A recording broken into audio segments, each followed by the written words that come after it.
Bom dia, sou Gabriela Arosa, pesquisadora do campo de ensino de História, doutoranda em Educação na Universidade Federal do Rio de Janeiro e professora no ensino básico.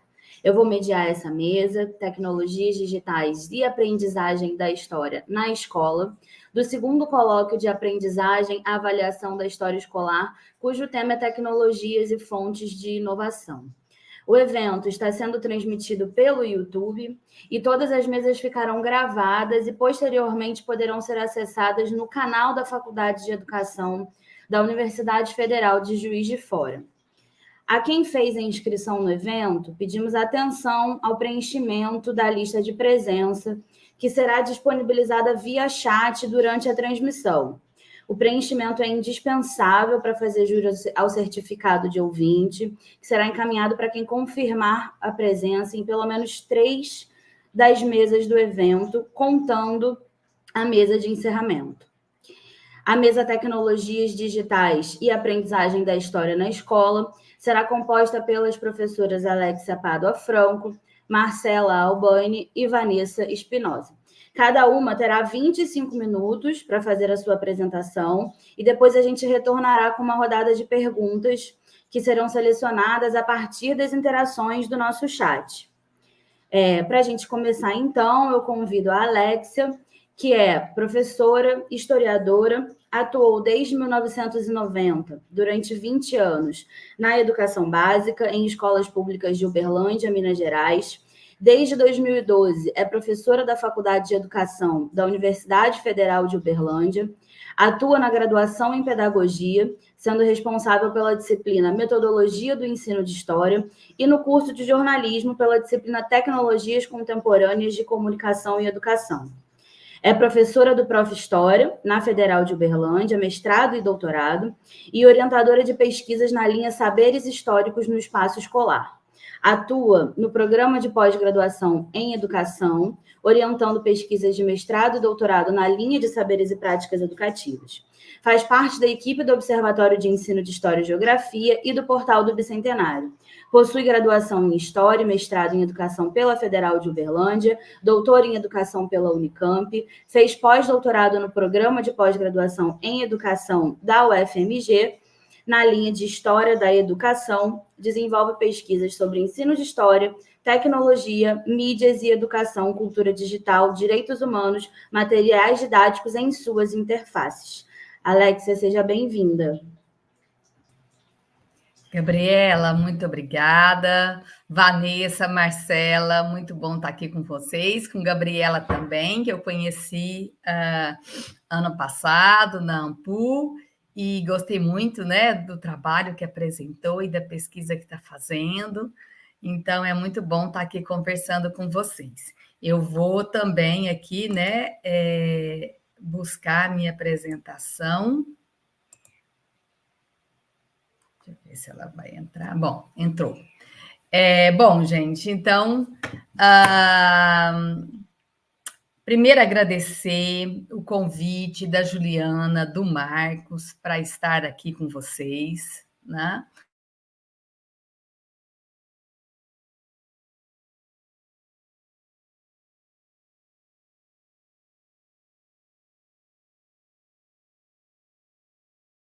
Aqui ficou tudo ruim, mas tá tudo certo? Tá tudo certo? Tá dando para ouvir? Não, então tá bom. Então, também parabenizar, né, os grupos de pesquisa envolvidos, e também, né, essa ação conjunta de ABE, AMPU e Programa de Pós-Graduação em Educação. A gente sempre discute, né, que nós vivemos aí nós pesquisamos e atuamos numa área de fronteiras, né, e como é bom, então, nós vermos que estamos atuando conjuntamente, né, para buscar o diálogo, que ao final da minha fala, inclusive, vai falar um pouco disso, trazendo também outras áreas, né, para o debate e o diálogo necessário para a gente pensar as tecnologias e fontes de inovação no processo de aprendizagem e avaliação da história escolar. a minha fala, ela, então, posso conversar um pouco com Vanessa, com Marcela, né? Nós conversamos um pouco antes de estarmos aqui.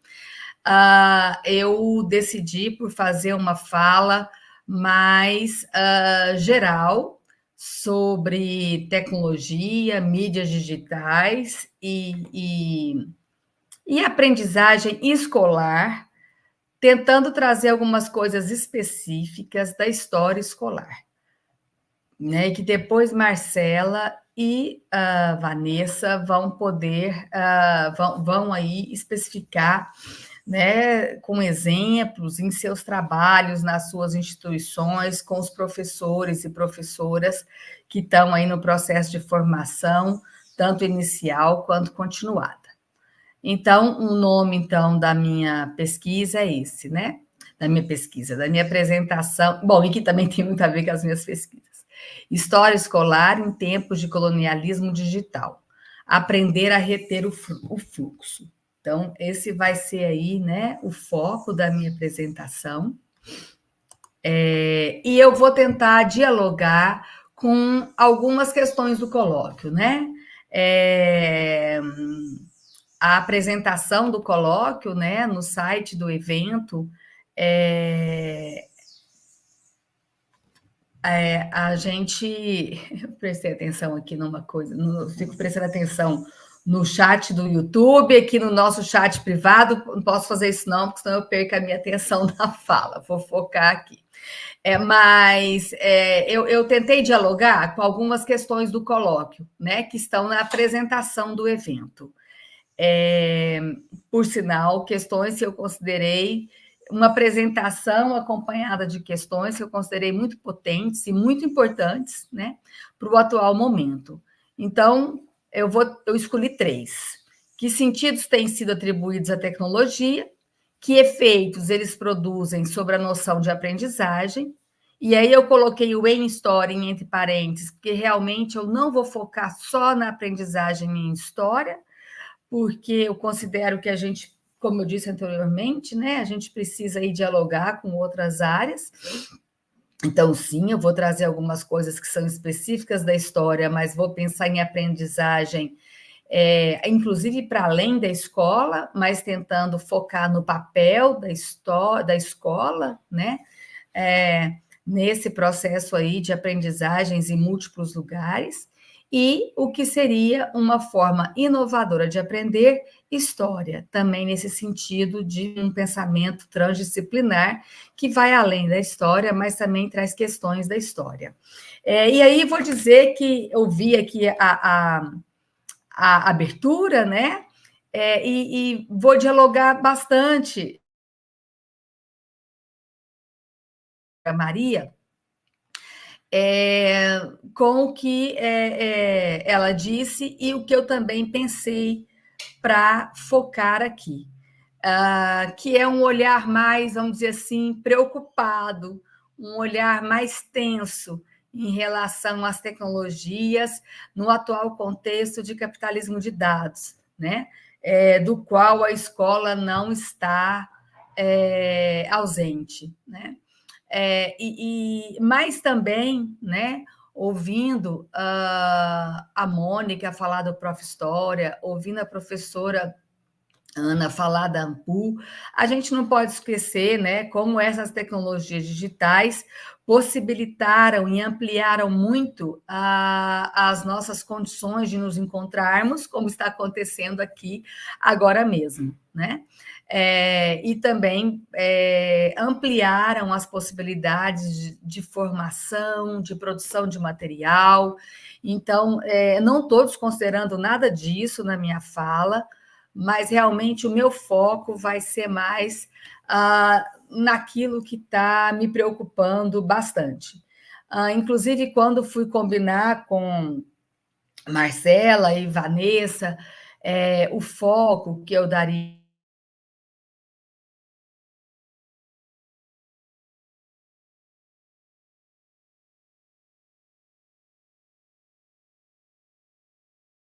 dizer, porque eu ando num momento de muita reflexão percebi aqui, gente, que tinha travado e que agora voltou, né? Eu já vou dizer de antemão que eu tô com... Isso são as questões do tecnológico, né? Que eu, coincidentemente, né, e de maneira preocupante, desde quinta-feira que eu estou com problemas de internet, tanto na UFO, quanto na minha casa. Então, fiquei até em dúvida em qual lugar eu ficaria. Decidi ficar em casa, porque depois de muitos testes, vi que a internet aqui está um pouco mais estável. Não significa que está estável. Então, pode ser que eu tenha problemas aí de conexão, mas espero que... Não sei se o travar é só meu ou se é de todos, né? Mas eu espero, então, que não tenha maiores intercorrências aí. Mas, então, o que eu estava dizendo é que quando, então, fui conversar com Vanessa e Marcela, eu disse que eu estava, assim, em dúvida mesmo em que focar, porque eu estou numa fase de leituras que são leituras que são... que envolvem mais essa preocupação, né, com o que tem acontecido, né, nas nossas interações online, que também constituem as nossas vidas offline, né, e tem me preocupado muito o nosso lugar, né, de escola, de educação e de comunicação, já que eu também atuo no jornalismo, no atual contexto. Acho que isso vai permear toda a minha fala, mas no final eu vou tentar enxergar alguma luz no fim do túnel. Acredito que muitas coisas que eu acho que eu precisaria desenvolver mais aqui não vai ser possível, né, no tempo que a gente tem, mas é isso mesmo, né? Toda fala é um recorte. E aí, na hora do debate, se precisar de eu clarear alguma coisa, né, ou desenvolver mais alguma coisa, a gente pode dialogar mais. Bom, então, eu vou começar, então, que sentidos têm sido atribuídos à tecnologia digital. Então, a gente vê aí, né, um senso comum no nosso cotidiano e no nosso fazer, que está tanto na universidade, quanto na educação básica, quanto no nosso dia a dia, né, de manusear essas tecnologias digitais que fazem parte do nosso cotidiano, como se fossem suportes neutros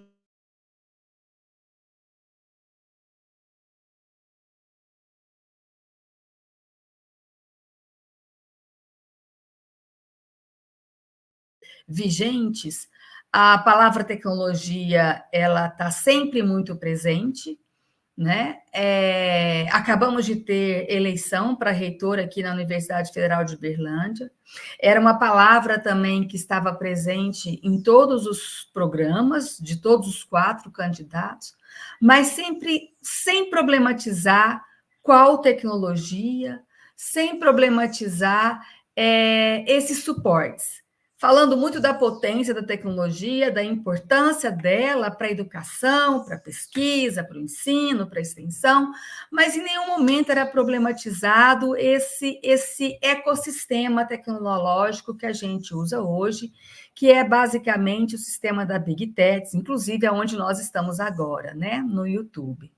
E que quando a gente lê as pesquisas dos anos 2010 para cá, a gente vai percebendo como esse é um espaço extremamente tenso de disputa, mas onde o que tem ganhado em sentido de visibilidade não é isso que a gente está fazendo aqui, né?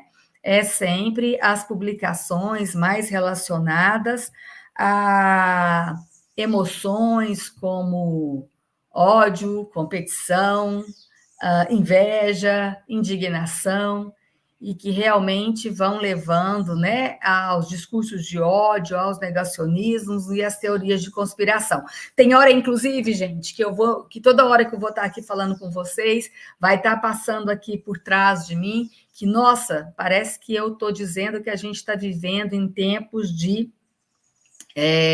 parece que eu estou falando que a gente está vivendo em tempos de teoria de conspiração, né? Então, tem hora que eu mesma acho que eu estou entrando nisso. Mas é porque a dinâmica, né, dessas Big Techs que a gente usa com tanta naturalidade, sem problematizar, tem sido essa mesma.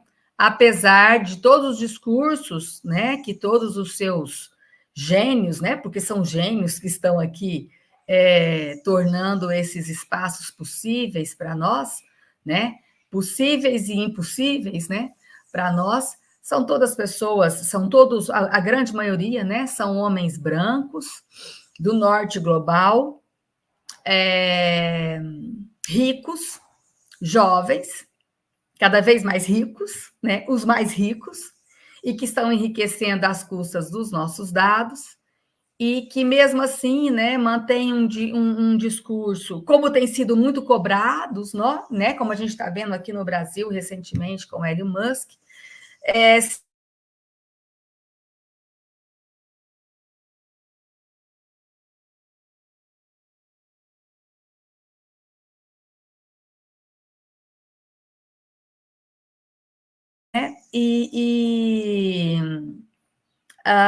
e que tem, sim, as suas comissões de auditoria para não deixar que os algoritmos causem danos sociais, né? Mas quando a gente lê pesquisas mais aprofundadas, quando a gente, então, recebe denúncias, né, do que está acontecendo aí, né, nesses algoritmos que são muito opacos e que a gente não consegue saber muito do que eles estão fazendo, a gente percebe que é só para inglês ver, né, que, na verdade, a questão é o lucro, é a economia da atenção, e que isso vai aí, né, impactando o que acontece online, e este online cada vez mais interfere o nosso offline. Na verdade, hoje somos híbridos, né? Não dá nem para dizer, né, diferente do que se pensava há uns 10 anos atrás, não temos uma identidade online e outra offline, né? Somos realmente uma hibridização desses dois ambientes. E aí, então, por isso tudo que eu estou dizendo aqui já fica claro, né? Que apesar de, no cotidiano, a gente lidar com essas tecnologias como algo neutro, como os currículos, como as campanhas de reitores da universidade trazem, né, a tecnologia sempre como algo que vai potencializar a comunicação, o ensino, a extensão, a pesquisa.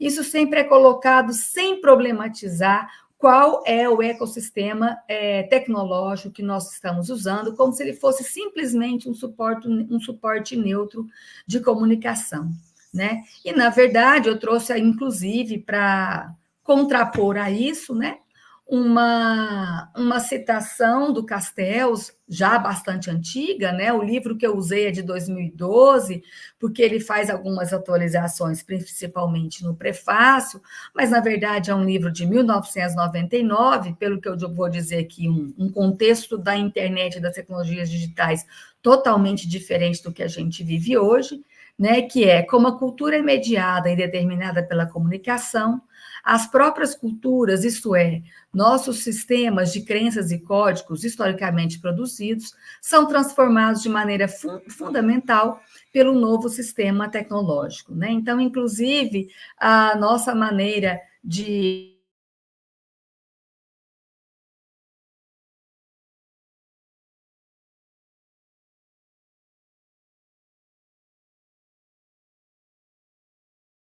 pelas tecnologias. Não é um determinismo, né? É um movimento de mão dupla.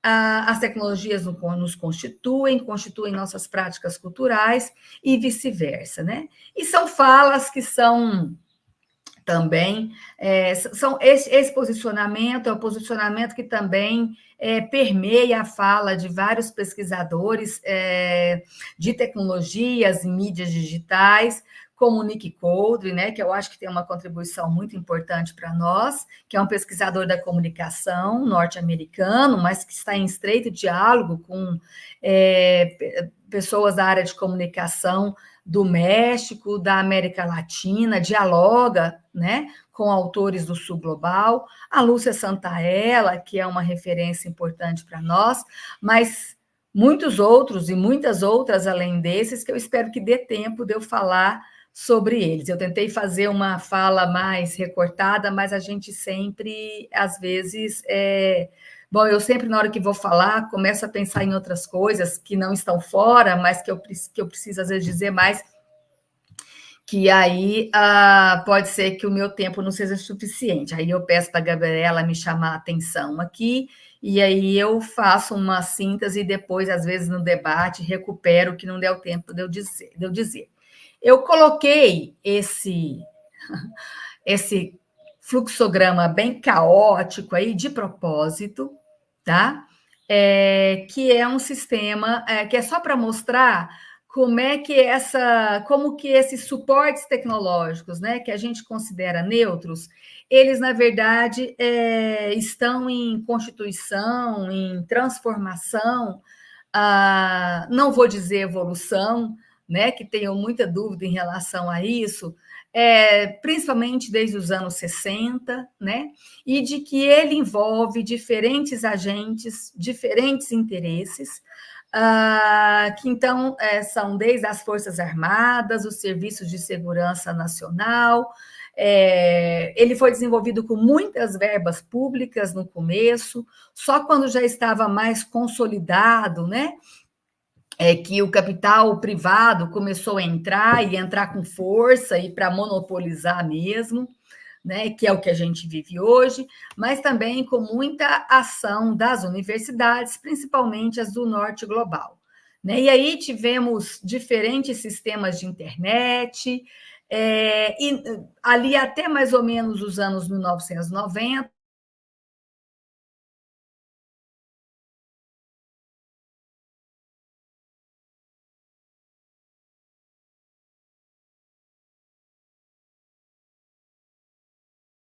esse foi o grande interesse, né, que moveu, e era inicialmente por segurança nacional mesmo, né, por conta da Guerra Fria, mas depois também se tornou uma utopia, né, social, ali nos anos 90.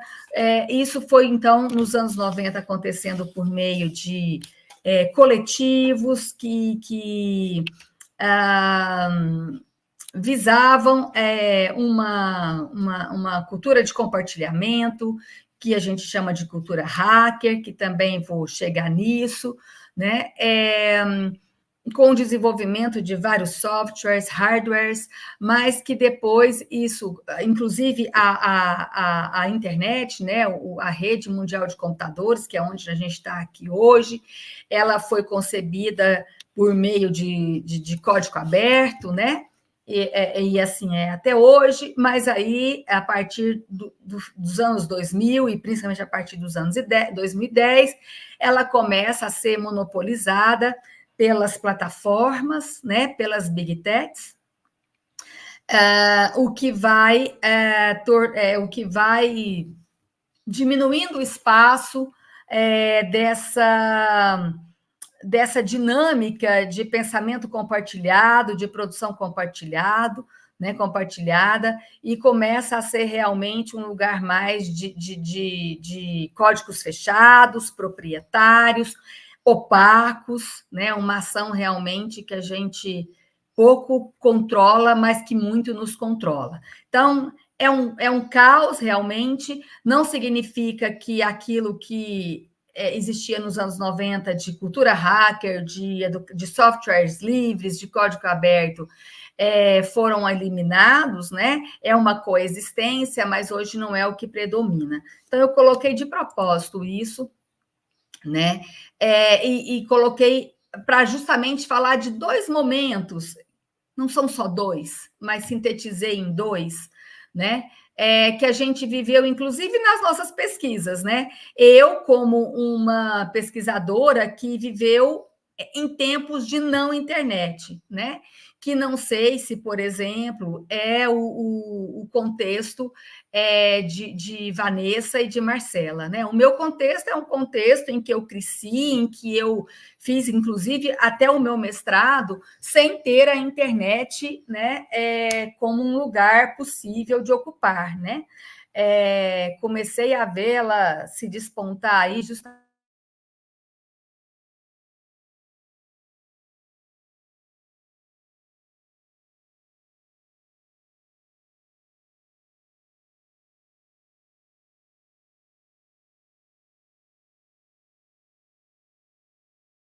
conexão. Mas isso me possibilita, né, observar algumas transformações e também sentir incômodos e inquietações, eu acho que maiores, né? O que não significa que eu sou uma tecnofóbica, ao contrário, né? Mas aí eu trouxe o período dos anos 90, 2000, tá? A Vanessa disse que dela não é não, né? Que ela é do final do 90, até o final dos 90, né? Então também viveu aí essa fase. Mas esse final dos anos, esse anos 90, 2000, né? Que é quando então é criada essa rede mundial de computadores, que quando ainda, né, tinha muito essa concepção de produção aberta, né? A gente tinha, então, uma ideia de que a gente estava começando a viver o momento, né, da comunicação horizontal, aonde a gente estava rompendo a comunicação vertical de um para muitos, da cultura de massa, da tecnologia analógica, né, que permeava as produções midiáticas, e que a gente teria um universal não totalizante, uma inteligência coletiva, e alguns conceitos importantes, Pierre Levy, que por muito tempo, né, foi o nosso principal interlocutor no campo das pesquisas da ciência, não deixou de ter sua importância, mas que hoje em dia realmente não é mais suficiente para nos fazer entender o atual contexto, né? E aí eu não vou ler, mas a gente então teve, inclusive, né, um manifesto cyberpunk lido em Davos em 1996. Vou só ler o que está grifado aí, em negrito, né, aonde o John Perry, né, que era um ativista, né, da internet, dizia que no nosso mundo, qualquer coisa que a mente humana crie, no nosso mundo é esse mundo digital, que ainda ele considerava um universo paralelo, né, ao mundo offline, né? Então, no nosso mundo, nesse mundo digital, qualquer coisa que a mente crie pode ser reproduzida e distribuída infinitamente sem nenhum custo. O meio de transporte global do pensamento não exige mais suas fábricas para se consumar, né? Que é uma crítica, então, à indústria cultural analógica.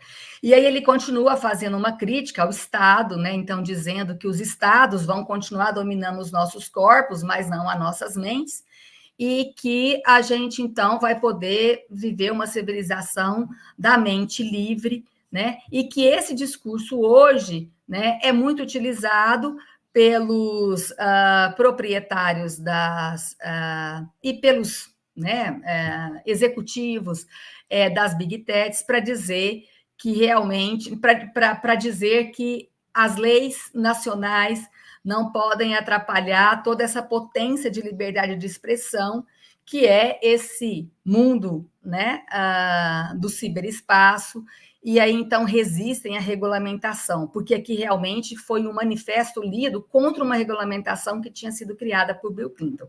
Não dá para entrar em detalhes, né? Então eu vou avançando aqui. Então, é um manifesto lido nos anos 90, no momento em que se pensava a internet muito mesmo nessa concepção de universal não totalizante, onde todos teriam o mesmo espaço para fazer circular, né, a sua cultura, as suas ideias, e realmente a gente, inclusive, teve ali, né, no início dos anos 2000, a organização de vários movimentos populares, como a Primavera Árabe, né? Até no Brasil, o início dos nossos movimentos ali de 2013, né? Organizados por meio dessas tecnologias digitais, essas plataformas, mas que depois a gente viu que a coisa complicou, né? Pela maneira como os algoritmos dessas Big Techs funcionam. Então, no ano 2010, 2020, a gente começa, então, a estar ocupando esse espaço aqui, muito sobre o controle do capitalismo da vigilância, do capitalismo de dados, do colonialismo digital, que eu coloquei em negrito, porque nós que somos do Sul Global realmente estamos nesse lugar, né? Esse manifesto, por exemplo, foi lido por um homem branco do Norte Global, né?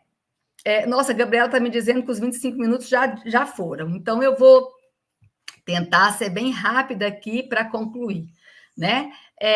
E aí a gente então vive num momento de perfilação, de bolhas, de modulação de comportamento, o que vai na contramão do universal não totalizante, né? Da invisibilização das diversas narrativas, do racismo algoritmo, e aí eu coloquei aí diferentes autores que nos ajudam a pensar sobre isso, né? Aqui do sul global, mas também o Nick Coldry, que é do norte global, mas que né, conosco do sul global, e aqui então nós temos homens, mulheres, brancos, negros, e também temos muitos indígenas agora nesse movimento, né? Não trouxe os nomes aqui, mas a gente tem sim um movimento indígena forte, e pesquisadores indígenas também, e também ativistas indígenas para resistir a esse espaço. E aí, gente, passando muito rápido, né? Aqui eu trouxe uma fala de uma autora que ela, na verdade, que é essa autora aqui, O Inimigo Conhece o Sistema, que é uma jornalista chamada Marta Peirano, né, que ela tem esse livro, que aqui no Brasil foi lançado em 2022, mas na Espanha foi lançada, ela é espanhola, né? E ela se preocupa com a cidadania digital, foi lançada nos anos... foi lançada em 2019, mas ela vai mostrando, né, como que toda essa história que eu estou contando foi acontecendo e como hoje, então, a gente vive, né, sobre o comando mesmo dessas big techs e, claro, a gente precisa resistir para ter uma cidadania digital e uma democracia garantida. Mas ela diz como é que isso é difícil, porque as mudanças dessa tecnologia são tão rápidas e dessas plataformas e dessas mídias são tão rápidas que a gente tem pouco tempo para assimilar e a gente já vai usando sem pensar. Imagina nós, pesquisadores e pesquisadoras, né? Que a gente precisa de tempo de contemplação. Então, quando a gente começa a conseguir entender as práticas culturais, as dinâmicas, já vem outra e a gente vai sendo sempre atropelado. E aí, que efeitos que isso causa na aprendizagem, né? E aí também na aprendizagem em história. A gente tem vivido tempos de modulação de comportamento, de uma infodemia que a gente não sabe onde começa, onde percorre e onde é o fim da informação. Inclusive, né, as telas das redes sociais mostram bem isso, né? São feeds sem fim, é um rio que vem atrás do outro, né? No YouTube também se você não pausa, é uma recomendação que vem atrás da outra e vai abrindo. Então você vai tendo essa infodemia.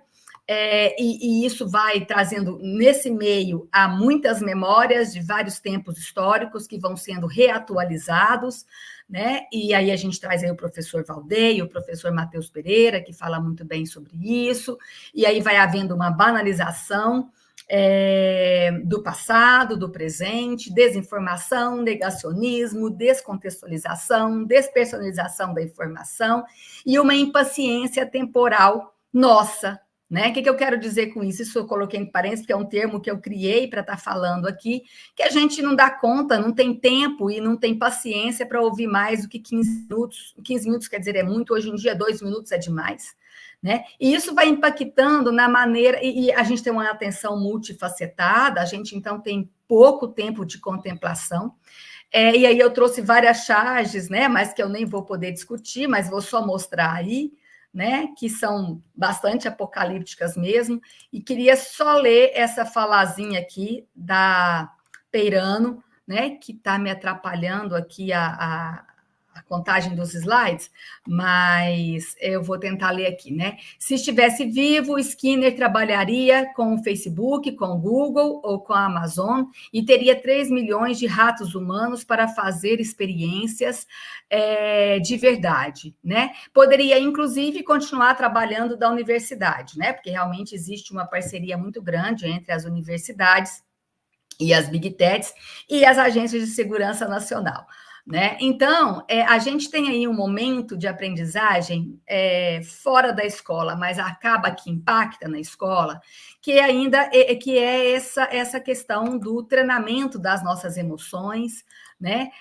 Aonde, então, para que a economia da atenção que coleta os nossos dados funcione, a gente, então, vai vai sendo fisgado, né, principalmente por meio de emoções que a neurociência comprovou que são as que mais engajam, né, as pessoas nas redes sociais, nesse universo digital, e, portanto, é muito importante que as pessoas estejam aí muito tempo para muitos dados sejam coletados, né?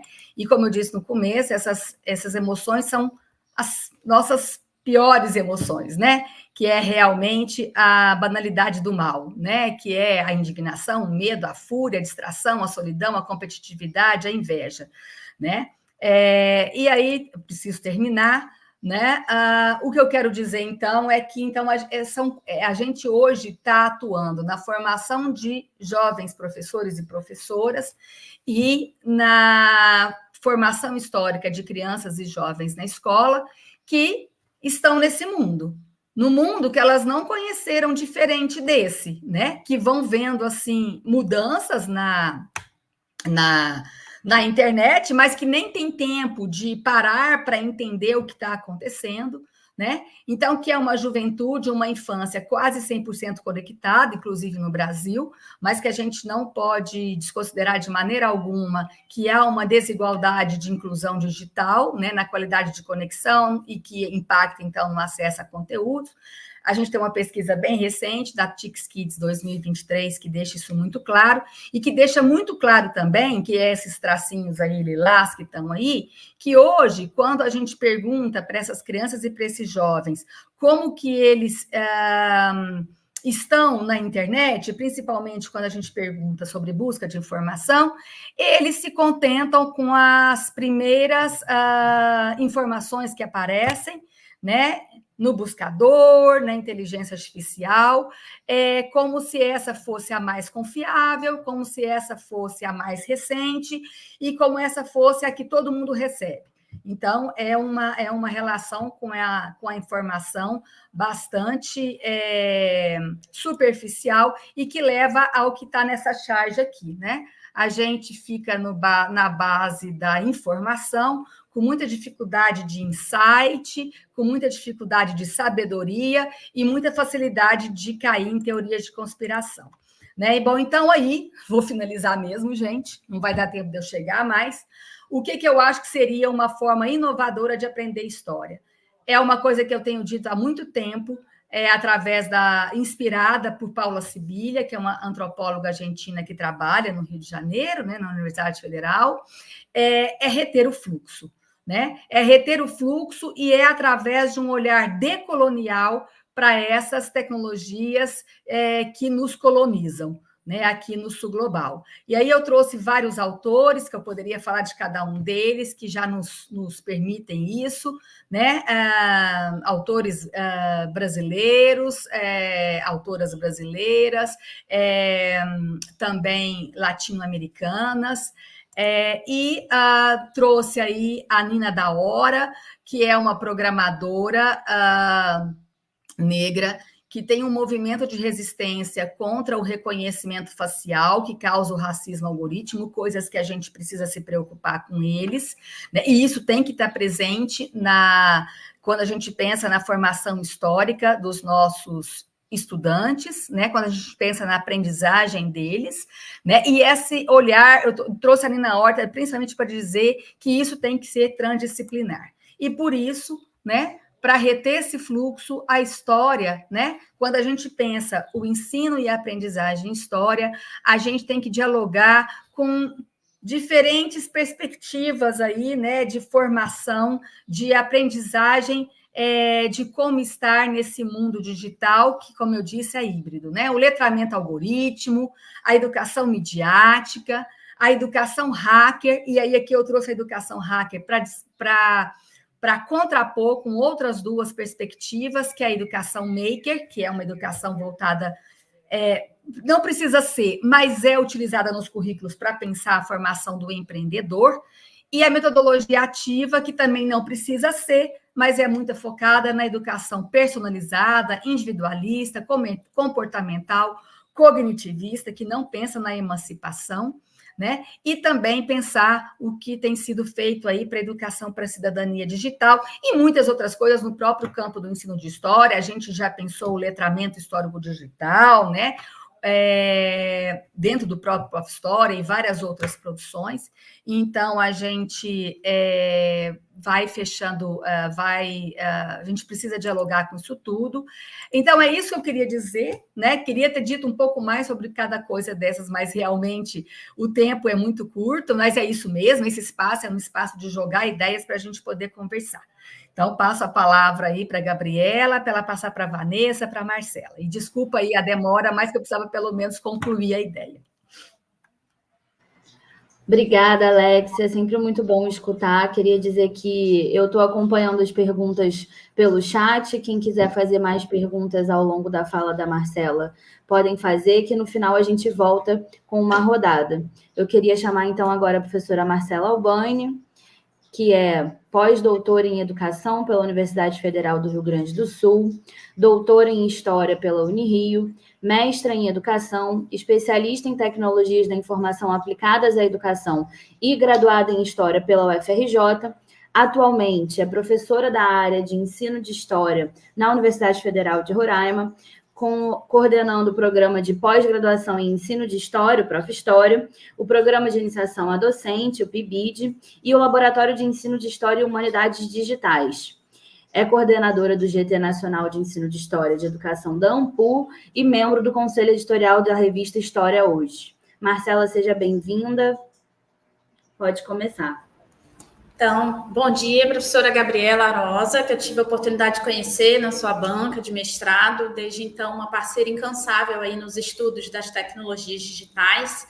Também quero agradecer a oportunidade de estar com a Vanessa, com a professora Alexia, a professora Vanessa, que também são interlocutoras de um bom tempo, eu diria que aí praticamente é um pouquinho mais de 10 anos, eu acho que a gente está nessa temática, e que sempre... Todas as vezes que a gente tem a chance de falar, a gente tem a chance de escutar também. Então, esse evento, acho que todos os eventos, eles funcionam também como uma formação continuada para a gente, especialmente nessa manhã, com o público aí bem ativo no chat. A gente trabalha bem aqui na simultaneidade, então a gente vai acompanhando também as perguntas, as sugestões, enfim, as trocas aí de referências bibliográficas para que a gente saia desse evento com mais e mais consistência sobre os temas que nos unem hoje, tá? Então, eu agradeço, né, a oportunidade, a organização do evento, que carinhosamente nos acolhe aí virtualmente, e a todas, todos e todes que estão trabalhando no bastidor para que esse evento pudesse realmente acontecer. O tema, né, que nos une hoje é de pensar essas tecnologias digitais e a aprendizagem estou anotando meu tempo aqui, Gabi, para não ultrapassar, tá? Das tecnologias digitais e a aprendizagem da história, nos remete a uma discussão, né, que eu tive a oportunidade de aprender bem detidamente com a professora Carmen Tereza Gabriel, a professora Ana Maria Monteiro, entre outras docentes, né, da Faculdade de Educação da UFRJ, de pensar, em primeiro lugar, né, o que a gente está chamando da história escolar, né? Então, algumas das nossas apostas teóricas, e aí eu destacaria de pensar o ensino de história dentro de uma epistemologia própria, né? Defender realmente a especificidade da história escolar, daquilo que nasce na atenção, né, no dia a dia. Acho que a gente tem muitos docentes da educação básica presentes aqui no chat. Quais são os desafios que a gente enfrenta cotidianamente no nosso fazer docente, no nosso ser professor? Quais são os saberes que a gente mobiliza? E quais são os sentidos que a gente quer defender de uma história escolar que esteja afinada com as demandas da contemporaneidade. E pensar, né, a especificidade da história escolar em diálogo com a ciência de referência, em diálogo com a produção midiática, por exemplo, que a Alexia trouxe aqui para a gente vai discutir depois, e defender a avaliação como parte fundamental dos processos de ensino-aprendizagem. E aí, né, o professor Marcos Bonfim, a professora Juliana Andrade, entre outros colegas que estão, inclusive, na organização do evento, que têm dado boas contribuições para a gente avançar e pensar essas pautas no século XXI, com os desafios contemporâneos. E pensar que esse currículo de história, né, ele está sempre na tensão, né? Acho que pensar o currículo como como diz o Antônio Flávio Moreira, né, como tudo aquilo que envolve a prática educacional, é pensar também esse espaço de disputa. E as tecnologias, sem dúvida nenhuma, estão na ordem do dia quando a gente fala do currículo de História na contemporaneidade. Uso também a expressão da professora Carmen Tereza Gabriel, que acho que estava aí presente no chat, também na organização do evento, em que ela defende essa ideia da escola sob suspeita, né? Cada vez mais defender a importância da docência em História, da formação de professores, desse espaço chamado escola, e compreender que são muitas questões que são endereçadas hoje a nós, professores de História, seja na educação básica, seja na formação, na educação superior. Acho que a professora Gabriela Arosa tem discutido isso também, nesse contexto de negacionismo. A professora Sônia Menezes também vem dando boas contribuições para a gente refletir sobre isso. Negacionismos de todas as ordens, né? Negacionismo da história, negacionismo da ciência de forma geral. Então, como é que a gente pensa esse contexto de desafios e como é que nós nos posicionamos como intelectuais que somos? E aí a gente quer defender realmente a docência como esse exercício da intelectualidade. Então, começamos aí lançando essas questões teóricas para a gente pensar a nossa área, o nosso grande campo do ensino de história, nessa interface com o que a gente chama da história digital. O meu lugar de fala, eu também queria, inclusive, saudar os meus alunos que estão presentes, acompanhando a discussão de hoje, né? Alunos do Prof. História, alunos da graduação, e entender que o nosso lugar aqui, a partir da minha formação foi praticamente toda no Sudeste, passei pelo Sul também, trabalhando no pós-doutorado também, e o que tem significado a gente pensar, que é o que a Vanessa também vai trabalhar, né? Regiões que ainda ficam à margem, né? Principalmente aí Norte e Nordeste, Centro-Oeste. Não sei se alguém aqui que está presente no chat conhece em profundidade essa diversidade que a gente tem na Amazônia brasileira, né? No que a gente chama da Amazônia Legal, e pensar o extremo norte, que é o estado de Roraima, e aí tem o famoso meme, né? Roraima não é Rondônia, tá? Roraima é RR, Rondônia é RO. O que esse extremo norte do Brasil, no caso o estado de Roraima, tem nos proporcionado pensar o campo do ensino de história na interface com a história digital. Então, nós estamos numa região de fronteira, aqui a gente faz fronteira com a Venezuela e também com a Guiana Inglesa. Então, por aí a gente já vê, né, alguns desafios que interpelam o ensino de história hoje, que é o último ponto desse slide, como, por exemplo, a questão migratória, né? A gente tem muitos alunos migrantes, a gente tem muitos alunos que todos os dias sofrem xenofobia, piadas, né, bullying. E como que a gente se posiciona, né, como docentes em história, para pensar o acolhimento dessas pessoas que passam, né, posicionados como nossos alunos? Então, a gente está nessa região de fronteira.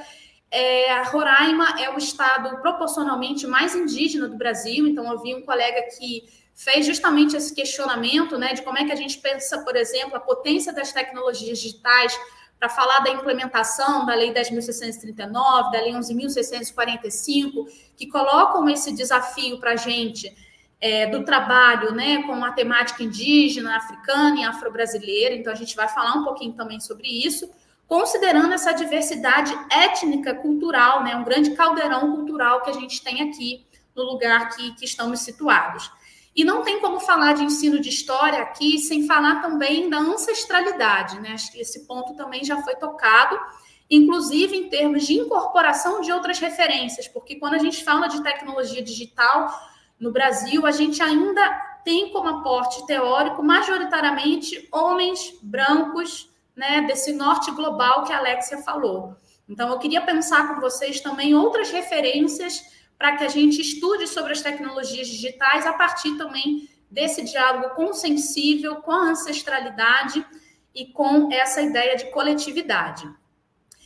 Já tinha mencionado, né, alguns aspectos que interpelam o ensino de história aqui, por exemplo, a questão migratória, a questão do garimpo, né? Eu tive recente no evento de teoria da história, a história da historiografia na cidade de Ouro Preto, e um dos pontos que nós discutimos no GT sobre humanidades digitais foi justamente sobre isso, né? A relação dessas empresas, dessas grandes empresas de tecnologia, com a exploração de regiões como essa que nós estamos, né? A Amazônia hoje, como defende a jornalista Eliane Brum, é o centro do mundo, né? Ela tem um livro chamado Banzeiro, em que ela defende essa ideia da Amazônia, da centralidade amazônica, e o quanto essas empresas muitas vezes se apropriam, né, desses saberes que são mobilizados em prol do grande capital, como a professora Alexia Pádua colocou. Então, percebam que a gente vai lançando, e acho que a fala da Vanessa vai provocar muito a gente também a lançar questionamentos sobre essa temática e qual é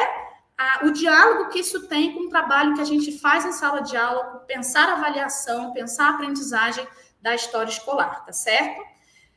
Avançando mais um pouquinho, né, a gente pensar, o que a gente quer pensar hoje, nesse diálogo do ensino de história com a história digital, são algumas práticas de experimentação, né, eu defendo aí, eu estou mobilizando a ideia que docentes como a professora Anita Lucchesi, né, vem Pedro Tedes da Silveira, Anita Lucchesi, que são referências no estudo da história digital no Brasil, defendem de uma prática de experimentação, né? É claro que a experimentação, ela não é aleatória, ela é baseada também nos nossos aportes teóricos, na reflexão sobre aquilo que a gente faz.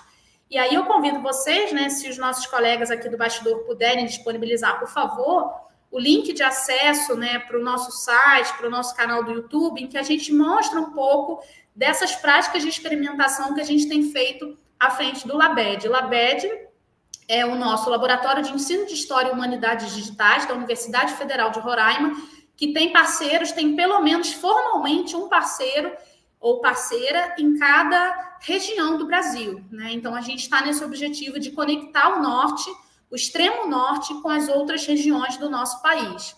E nessa rede que a gente tem construído, né, nessas práticas de experimentação, de reflexão que a gente tem construído, a gente quer defender a potencialidade, por exemplo, dessas redes sociais, que não dá para a gente ser ingênuo, como a Alexia falou, que são grandes empresas, né, que vêm faturando muito com os dados que a gente cede cotidianamente, mas pensar a potencialidade dessas redes sociais como redes de afeto, né? E aí essa palavra me é muito cara, ela está constantemente nas minhas aulas, nos textos, nas pesquisas, porque falar de história digital, falar de ensino de história é falar de um coletivo, é falar dessa rede que nós desejamos construir, né? Eu não vou ficar aqui numa oposição de bem e mal, certo e errado, mas que a gente quer defender como um espaço de atuação política para produção, divulgação e ensino a partir do rigor científico e das redes, né, dos elos que são formados entre pessoas, e dos saberes que essas pessoas produzem.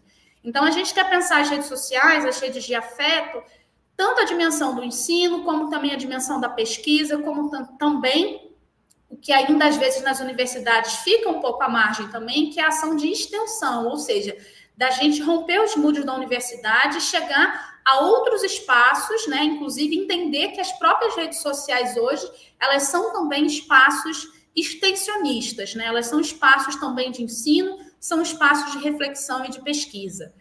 E aí eu vou trazer para vocês, né, para mostrar para vocês um pouco dessa relação entre a universidade e escola. E fui PIBidiana, né? Trabalhei 2 anos com a professora Carmen Tereza Gabriel como bolsista PIBID na UFRJ. E depois aqui na UFRR tive a oportunidade de coordenar o PIBID, vamos continuar na próxima edição. Eu acho que o PIBID hoje é um dos espaços potentes de construção e fortalecimento dessas redes, e também o Prof. História, né? O nosso mestrado profissional em ensino de História, que a partir de agora, né, 2025, teremos também o doutorado profissional em ensino de História. Então, o quanto esses espaços, né, as próprias disciplinas de estágios supervisionados, as chamadas práticas de ensino, que aqui agora a gente nomeia de ensino de História 1 a ensino de História 4, são espaços potentes da gente produzir saberes, da gente produzir materiais e conteúdos, no nosso caso, né, a gente está optando recortar materiais de produção de conteúdos digitais, desculpa. E aí eu trago, né, para a gente, que depois de um debate a gente vai ter mais chance de falar, né, nas especificidades, alguns dos projetos que a gente tem feito, né, eu tenho muita alegria aqui na presença da professora Alexia, de contar com a presença da Tácita Moreira, que foi orientanda da Alexia. A Tácita tem feito um trabalho de excelência nas redes sociais para falar de educação decolonial, né, da perspectiva das leis, das 1639, 1645. A Tácita tem sido nossa colaboradora, né? A gente chamou de madrinha do projeto, um projeto que a gente lançou agora, no Dia do Historiador, né? Dia 19 de agosto, chamado Jovens Pesquisadoras e Pesquisadores do Ensino de História, cujo objetivo é visibilizar, né, as pesquisas de pessoas que estão envolvidas com o ensino de história, porque muitas vezes na academia a gente acaba valorizando quem é doutor, quem é pós-doutor, mas a gente tem todo um trabalho de base de formar esses pesquisadores e pesquisadoras. Então, a gente tem chamado alunos de graduação para mediar essas lives, estudantes, né, que participaram da iniciação à docência, que estão envolvidos na iniciação científica, cujo tema seja o ensino de história, para apresentar aquilo que tem feito, né? Assim como os mestrandos do Prof. História, mestres formados pelo Prof. História, sempre a partir da autoria, né, de alguém aqui de Roraima, com essa rede que a gente falou, né? Então, inclusive, a professora Gabriela Arosa, né, esteve na nossa primeira live, que foi justamente sobre o ensino de história e as mídias digitais, e a gente tem feito uma sequência de outros encontros, sempre aberto a quem quiser participar, para aprender, para discutir, para questionar sobre tudo isso que envolve a história escolar, tá? Então, Jovens Pesquisadoras do Ensino de História é um dos nossos projetos. A gente tem um curso também que vai agora, em 2025, para a terceira edição, que se chama Intelectuais Mulheres que Contribuem para o Ensino de História. Enquanto jovens pesquisadores, e aí jovem não é uma questão etária, tá, gente? É jovem em termos de pesquisa, de produção, de conhecimento, enfim. O projeto Intelectuais Mulheres que Contribuem para o Ensino de História tem justamente o objetivo de reconhecer, dentro do que a gente vem falando da ancestralidade, quem pavimentou e pavimenta esse caminho, né? Então, a gente brinca carinhosamente as nossas matriarcas do campo do ensino de história, mulheres, todas intelectuais mulheres, que vêm produzindo já há muito tempo, vêm produzindo pesquisas, reflexões nesse grande campo do ensino de história. E aí o digital ele vai permeando tudo isso como possibilidade de alcance a outras audiências, né? A gente aqui na Universidade Federal de Roraima, não sei, acho que a Vanessa vai falar um pouco da realidade dela também na Universidade Federal do Rio Grande do Norte. Nós temos um público de trabalhadores, né? O curso de História aqui é noturno, e como que a gente usa dessas tecnologias digitais para chegar a uma audiência maior, para não perder esse aluno, essa aluna, que muitas vezes a universidade acaba sendo um mundo longe deles, e o que a gente quer é justamente aproximar, construir esses espaços e também construir um acervo futuro, né, que pode ser usado futuramente para pesquisas e para novas investigações. Então, esses projetos, né, eles puxam tanto as matriarcas do campo, de reconhecer essas mulheres que vêm produzindo há muito tempo no campo do ensino de história, como também valorizar quem está iniciando, visando a longo prazo, obviamente, formar, fortalecer o ensino de história e o diálogo com a história digital aqui no extremo norte. Também destacaria, né, além das nossas pesquisas, alguns materiais que nós temos produzido, e eu volto a perguntar, volto a falar, né? Acho que no momento da roda de conversa aqui a gente pode explicitar melhor, mas deixar para vocês conhecerem aí alguns dos materiais que a gente tem produzido. A gente tem investido muito, e aí eu destaco a atuação do Davi Batista, que é nosso graduando, ex-pibidiano, que tem produzido os Reels. Reels são aqueles vídeos curtos, né? Às vezes de 30 segundos, no máximo 1 minuto, para a gente lançar reflexões, né? Pequenas reflexões, todos de conteúdos autorais, ou seja, todos esses rios foram produzidos em cima dessas lives que a gente tem feito, ou das aulas gravadas que nós disponibilizamos no canal no YouTube do Laboratório de Ensino de História. Eu deixei também o link para quem quiser acessar, para ser enviado para vocês no chat. E esses reels, eles são de temáticas as mais diferentes, né? Sobre LGBTfobia, sobre o papel social da escola, sobre educação patrimonial, sobre a aprendizagem da história na infância. Então, a gente tem aí uma diversidade de temas produzidos a partir desse acervo que é original, né? Que é produzido todo pelos estudantes, mestrandos e professores da educação básica aqui do Extremo Norte. E destaco, né, como eu já tinha mencionado, o programa de iniciação à docência, dos materiais digitais também que nós produzimos. Então, o PIBID, né, ele tem esse objetivo de valorizar a docência em história, no nosso caso, né, de história, mas não só, existem outras áreas contempladas aí das licenciaturas, e a gente produziu na edição 2022 a 2024 jogos, né, sobre educação patrimonial, um e-book intitulado Mulheres que Fazem História, mas não estão nos livros de história. Esse e-book foi produzido todo com base no trabalho nas escolas, né, com as crianças de 7º ano produzindo, falando sobre as mulheres que foram e são marcantes na sua história de vida. Nós produzimos também um documentário aqui junto com a Assembleia Legislativa de Roraima, né, a gente conseguiu essa parceria para mostrar um pouco, né, esse protagonismo feminino.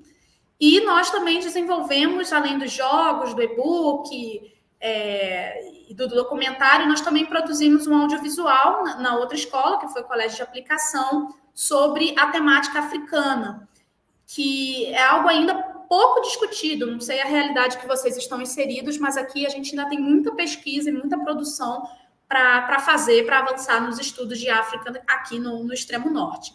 Então, esses materiais, né, a gente teve a parceria com o Colégio de Aplicação, com a Escola Estadual São José e com o Colégio Militarizado Conceição da Costa Silva, estão todos disponíveis, né? A gente, como eu disse, a gente tem usado o digital não só como um tema, mas também como um meio para acessar outras audiências e principalmente divulgar aquilo que é feito com dinheiro público. Por isso que eu digo, né? Nós estamos recebendo financiamento para isso e eu acho que usar da rede é fundamental para a gente poder fazer e disseminar conteúdos de qualidade, visto que a gente está nessa disputa de narrativas, né, nas redes sociais, como defendem alguns autores, e a gente ocupar também as redes visando justamente a produção de conteúdo de qualidade.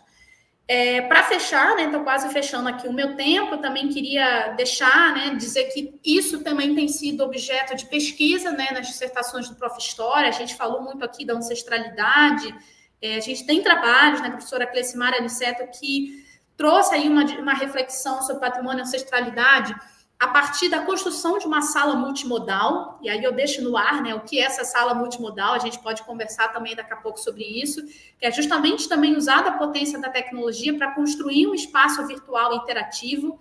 A gente teve a pesquisa do professor Hudson de Araújo, pensando as possibilidades do uso do Instagram, né, das redes sociais, especificamente do Instagram, para a formação de professores, e eu sei que tem gente aqui no chat que participou dessa pesquisa, que pode também trazer aí as suas impressões. Aqui no âmbito do Laboratório de Ensino de História, a gente também tem investido, né, em ouvir e produzir academicamente, ocupar esses espaços dos periódicos, que são espaços também muito importantes, né?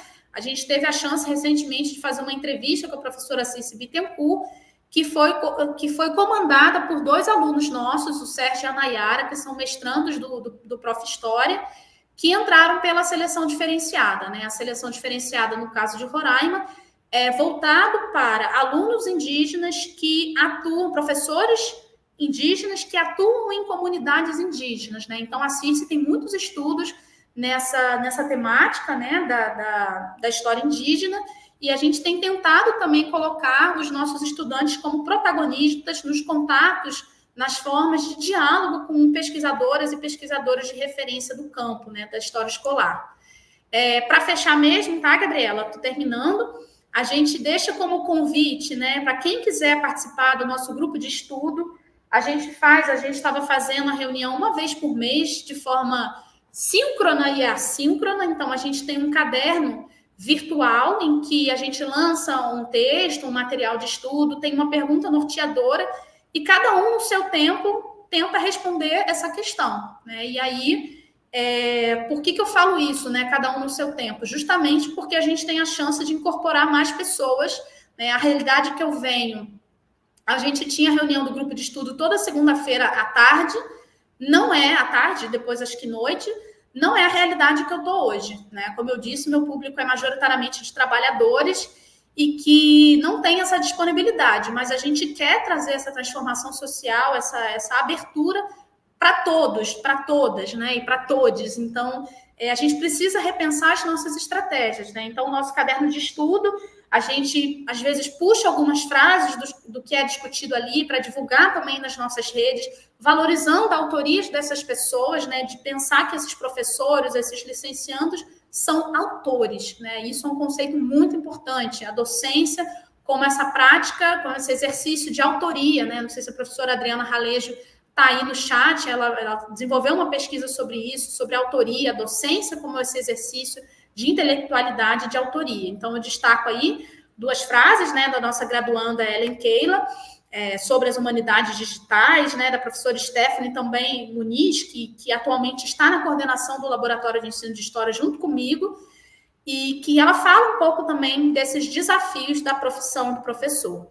Esse é o nosso caderno de estudo, né? Se vocês repararam, essa logo que representa o LABED é o mapa do estado de Roraima, representando também a diversidade étnica ali por meio das mãos conectadas, e também, né, a nossa fauna e flora. Claro que a gente não quer reforçar um estereótipo de pensar a Amazônia somente como a natureza, né? Nós temos aqui toda uma natureza realmente, uma diversidade da fauna e da flora brasileira, mas temos sujeitos históricos também que cada vez mais a gente quer que sejam conhecidos, né, que estejam nesses espaços, como nossos encontros de pesquisadores do ensino de história, perspectivas do ensino de história, e visibilizar cada vez mais as pesquisas que aqui são desenvolvidas.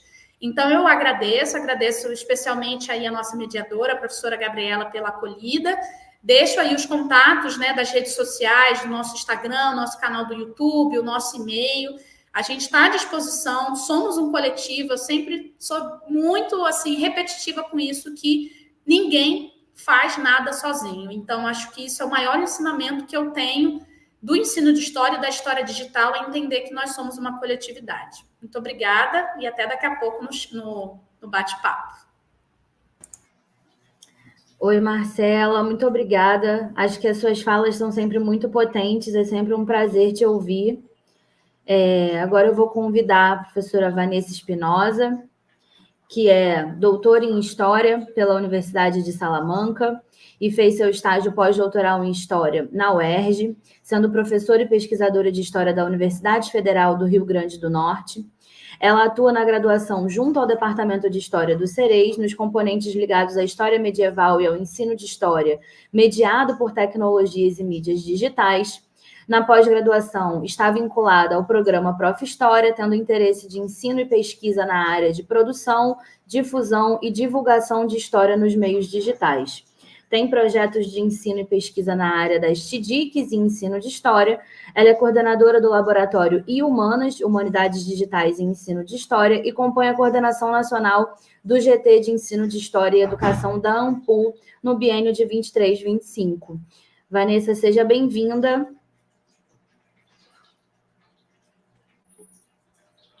Obrigada, Gabriela. Obrigada a todos e todas que estão aqui conosco. Observei que nós somos mais de 170 pessoas assistindo essa discussão hoje. E eu já tinha dito a Marcos Bonfim, a quem agradeço pelo convite, que é sucesso. Quando ele organiza as coisas, Juliana, a gente tem aí um êxito incrível. E a prova, né, não sei se ele está aqui ouvindo a gente, mas depois ele vai poder aí comprovar como é importante, né, quando eles mobilizam esses movimentos de reflexão. Então, hoje, para a gente aproveitar o movimento, eu vou pedir para nossos queridos da comissão técnica, que a gente vai fazer um negócio diferente, tá bom? A gente vai, vocês vão ter acesso a isso que eu tô fazendo aqui, vocês vão poder ter aí, ou no computador de vocês, ou no celular, enfim, onde vocês queiram. Eu deixei aqui com eles esse link e eu peço que eles coloquem para que vocês tenham acesso à mesma coisa que eu vou ter acesso, tá bom?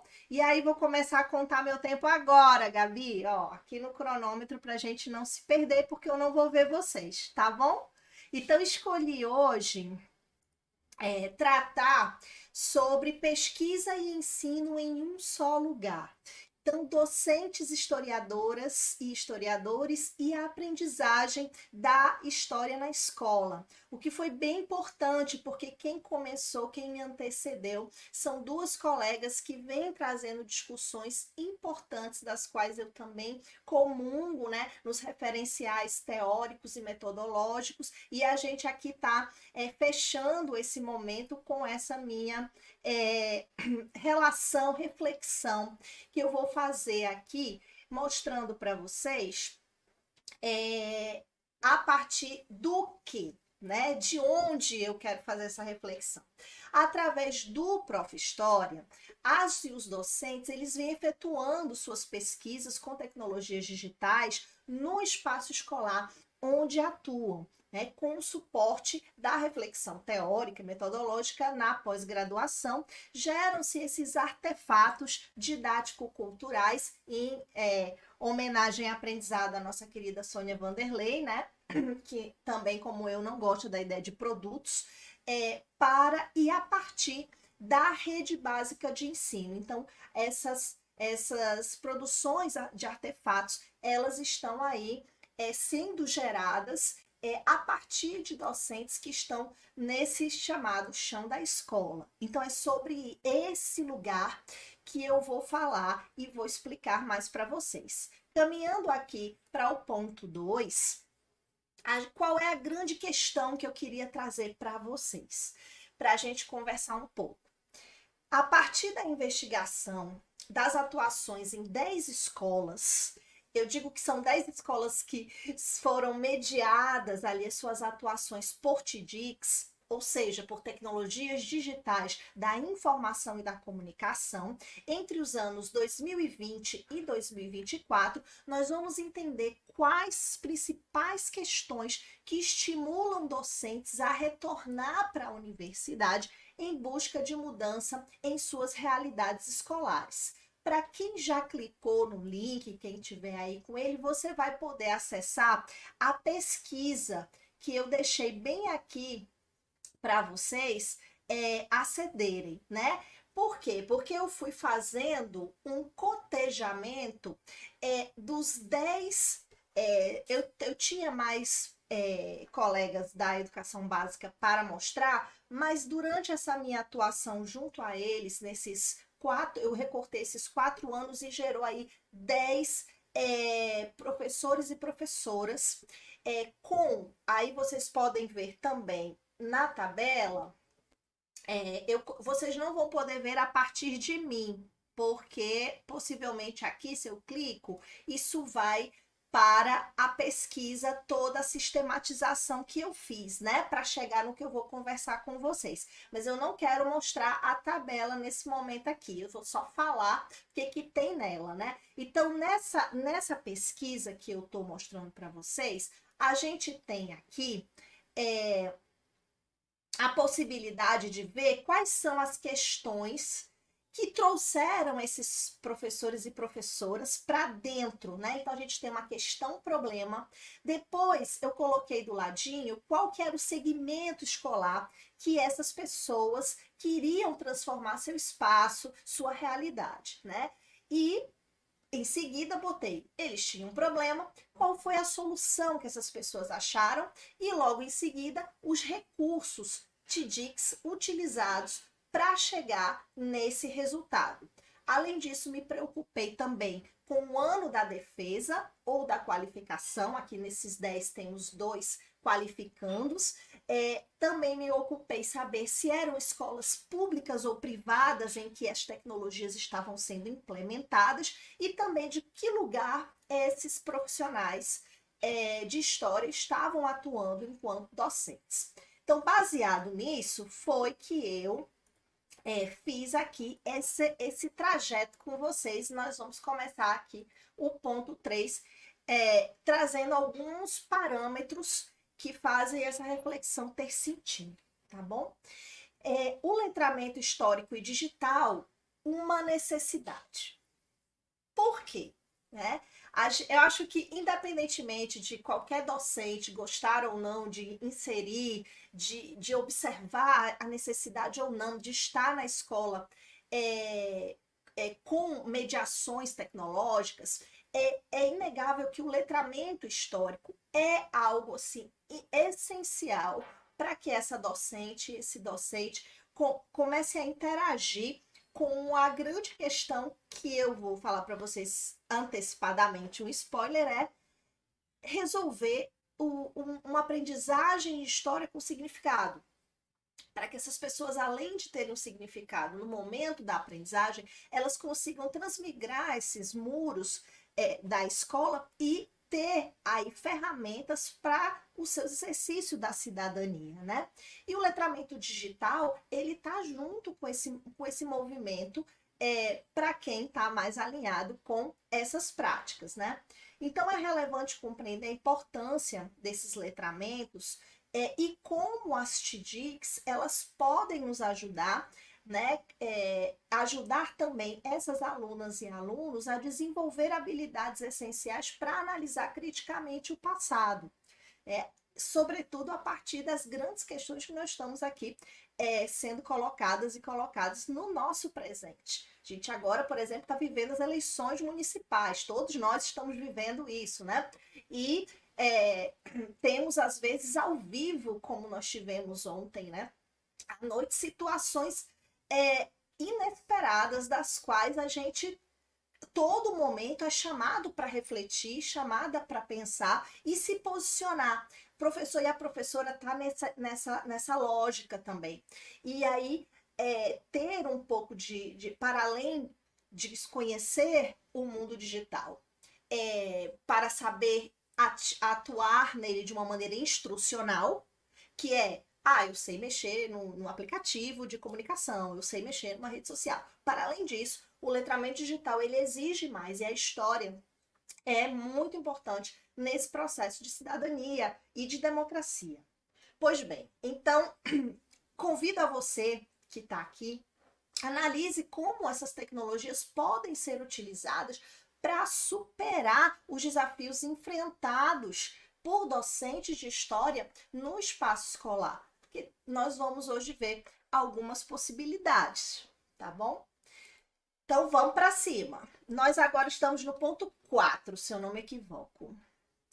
Então, para esses resultados, eu vou mostrar para vocês de onde nós viemos com esses resultados, né? Como a minha querida colega já também fez a minha antessala maravilhosamente, dizendo que a gente vem do Nordeste, né? Então, aqui eu estou, como a Gabriela já ressaltou, vindo do Rio Grande do Norte, porém, essa pesquisa não está restrita ao Rio Grande do Norte. Então, a gente tem uma reflexão a partir de 10 escolas que estão distribuídas aí em 3 estados do Nordeste, né? Elas estão sinalizando trabalhos de aprendizagem histórica mediada por tecnologias digitais, tanto no Rio Grande do Norte como no Ceará e na Paraíba. Temos, obviamente, que é natural, 60% desses resultados vêm do Rio Grande do Norte, mas 40% estão aí divididos entre Paraíba e o Ceará, tá?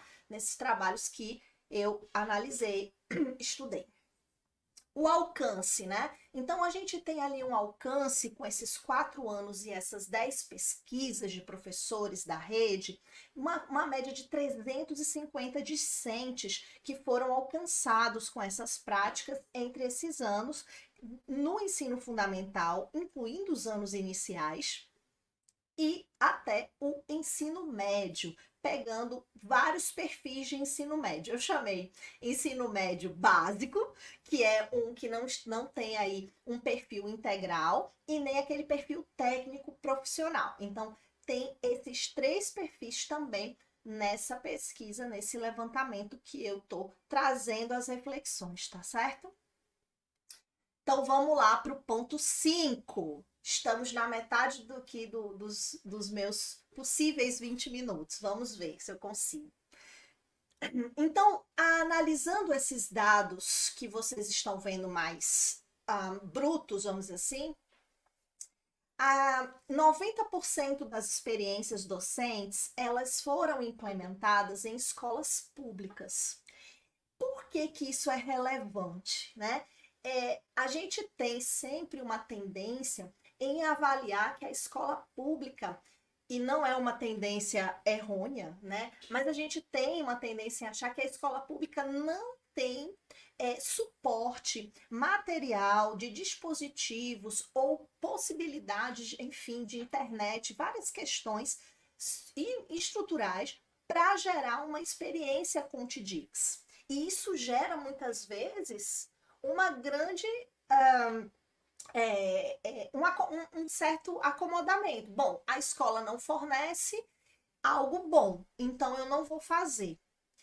Sendo que essas pessoas que são nossos colegas professores da rede, que trouxeram essas experiências do Prof. História, e vocês estão vendo lá no extremo norte, que também pode ser caracterizado com outros estereótipos sobre essa relação que a professora Marcela acabou de trazer. Ah, mas aí não tem. A gente vai trabalhar com escola pública. Como?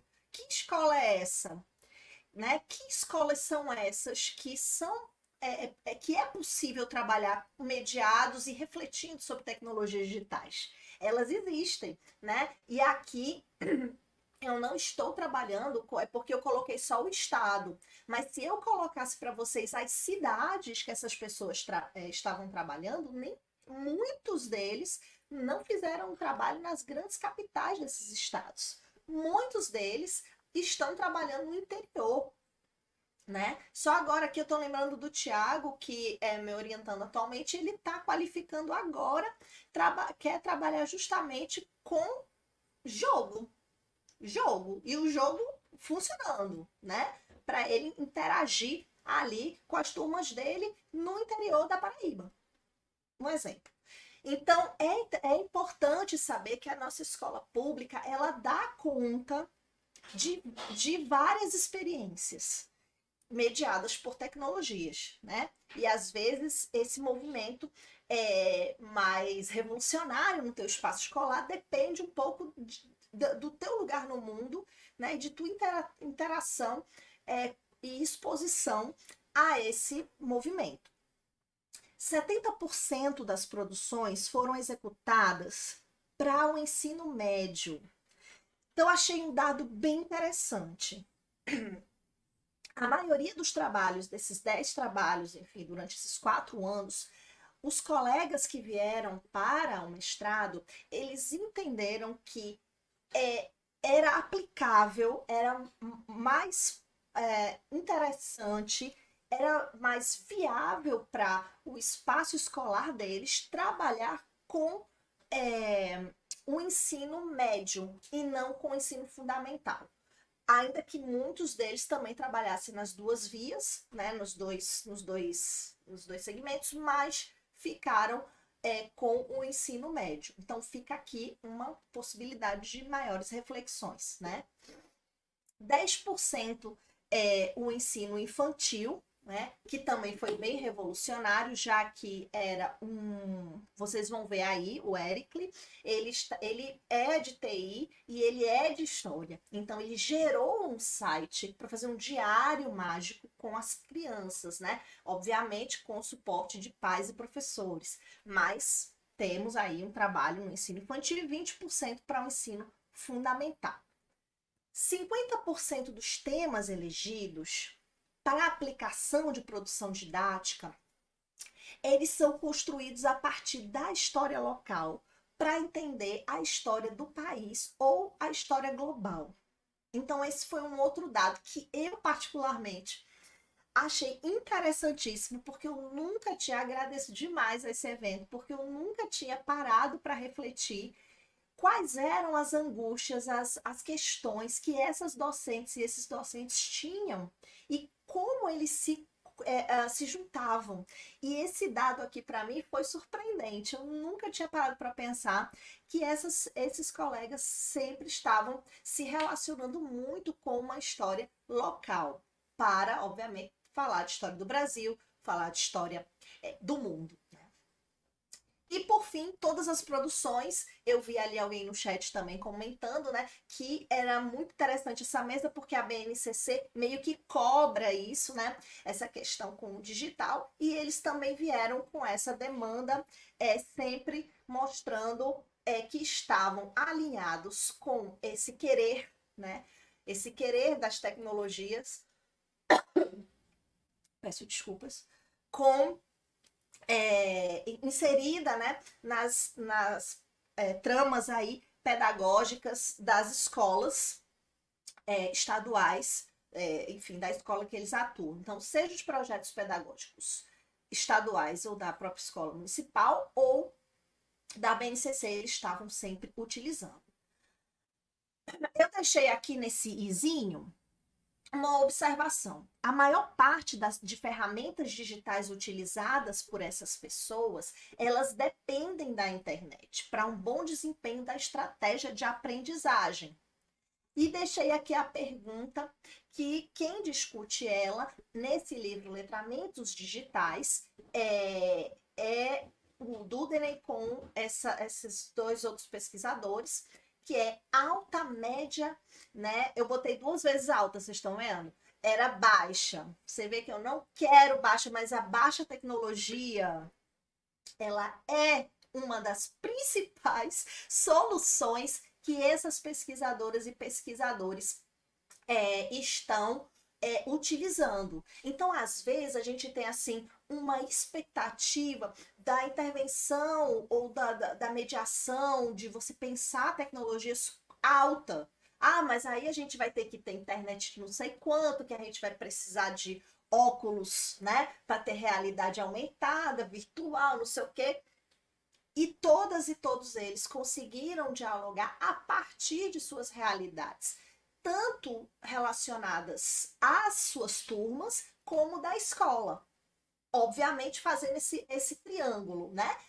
As condições materiais da sua turma, as condições materiais da escola, sua condição também, e interagindo esse tripé e fazendo com que a gente tenha aqui exemplos de, pelo menos nessa pesquisa, de média e baixa tecnologia. Quem quiser saber mais, também tem aí a dica da leitura no nosso slide, tá? Pois eu digo onde tá. Bom, quais são as principais questões para docentes em seus espaços escolares? Então, eu consegui, a partir dessas 10 investigações, perceber, e talvez você que esteja aí esteja se identificando, né, com uma dessas 4 questões que eu aglutinei, né? Das 10 eu aglutinei essas 4 e depois foquei em uma macro. Então, a primeira é falta de conhecimento histórico local.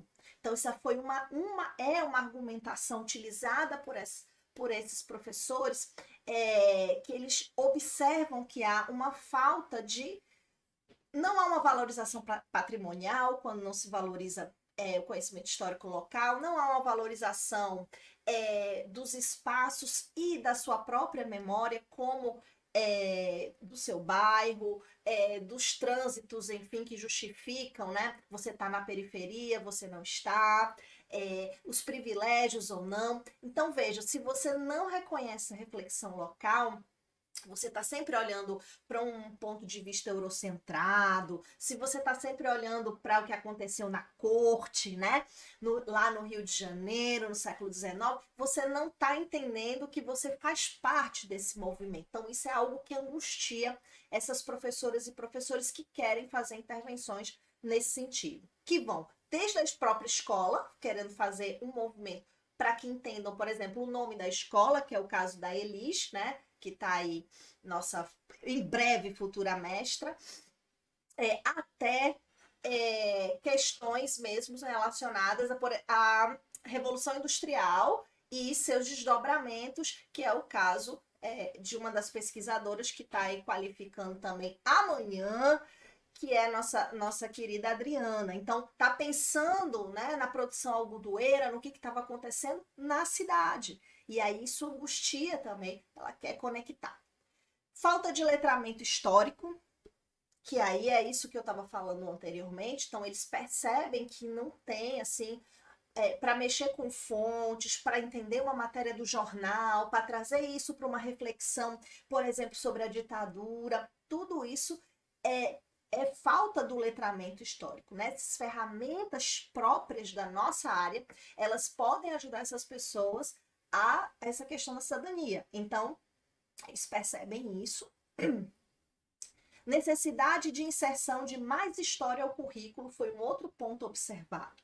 Ou seja, a gente tem aí, né, há uns anos, desde do desgoverno Temer, a gente tem aí um processo, né, de apagamento das humanidades. Então, esses docentes conseguem, gente, trazer mais história para o currículo através de algumas estratégias.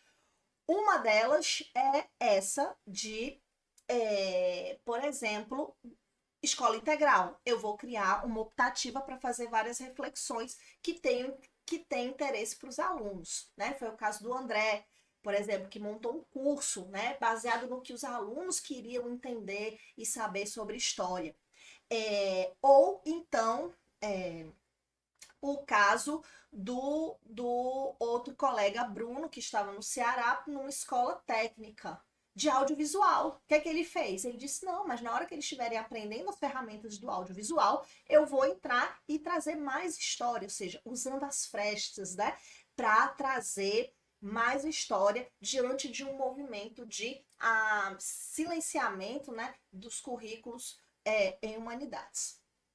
Por fim, e não menos importante, promover protagonismo estudantil. Então, esses pesquisadores, docentes, essas pesquisadoras, estão avaliando que as TDICs podem ser ferramentas interessantes para que esses alunos e essas alunas saiam desse lugar de absorver, né, o que a gente teoricamente sabe, e como se eles fossem esvaziados nesse processo. Então, esse é mais uma das angústias que eles chegam até esse movimento do Prof. História. Qual é a grande questão que a maioria das investigações trazem, assim? O que os coligas, se eu tivesse que escolher uma, né? Fiz essa pergunta. Se eu tiver que escolher uma, o que é? Conhecimento histórico com significado. Licença. Esse negócio de falar em 25 minutos, entendeu? Eu tenho 3 minutos aí. Vamos lá, se fosse conhecimento histórico com significado é o que mais eles e elas anseiam que haja no espaço escolar. Então, se vocês conectarem essa frasezinha amarela com as 4, né? Tá fazendo todo o sentido o movimento deles de tal. Então, a premissa para o trabalho é que eles e elas acreditam que o uso de TDICs é um caminho para a resolução de seus problemas no espaço escolar, tá bom? Então, fica aí. Agora, quem disse que eu me lembro qual é o número que eu tô? Deixa eu ver se eu já passei do 6. Já, tô no 7.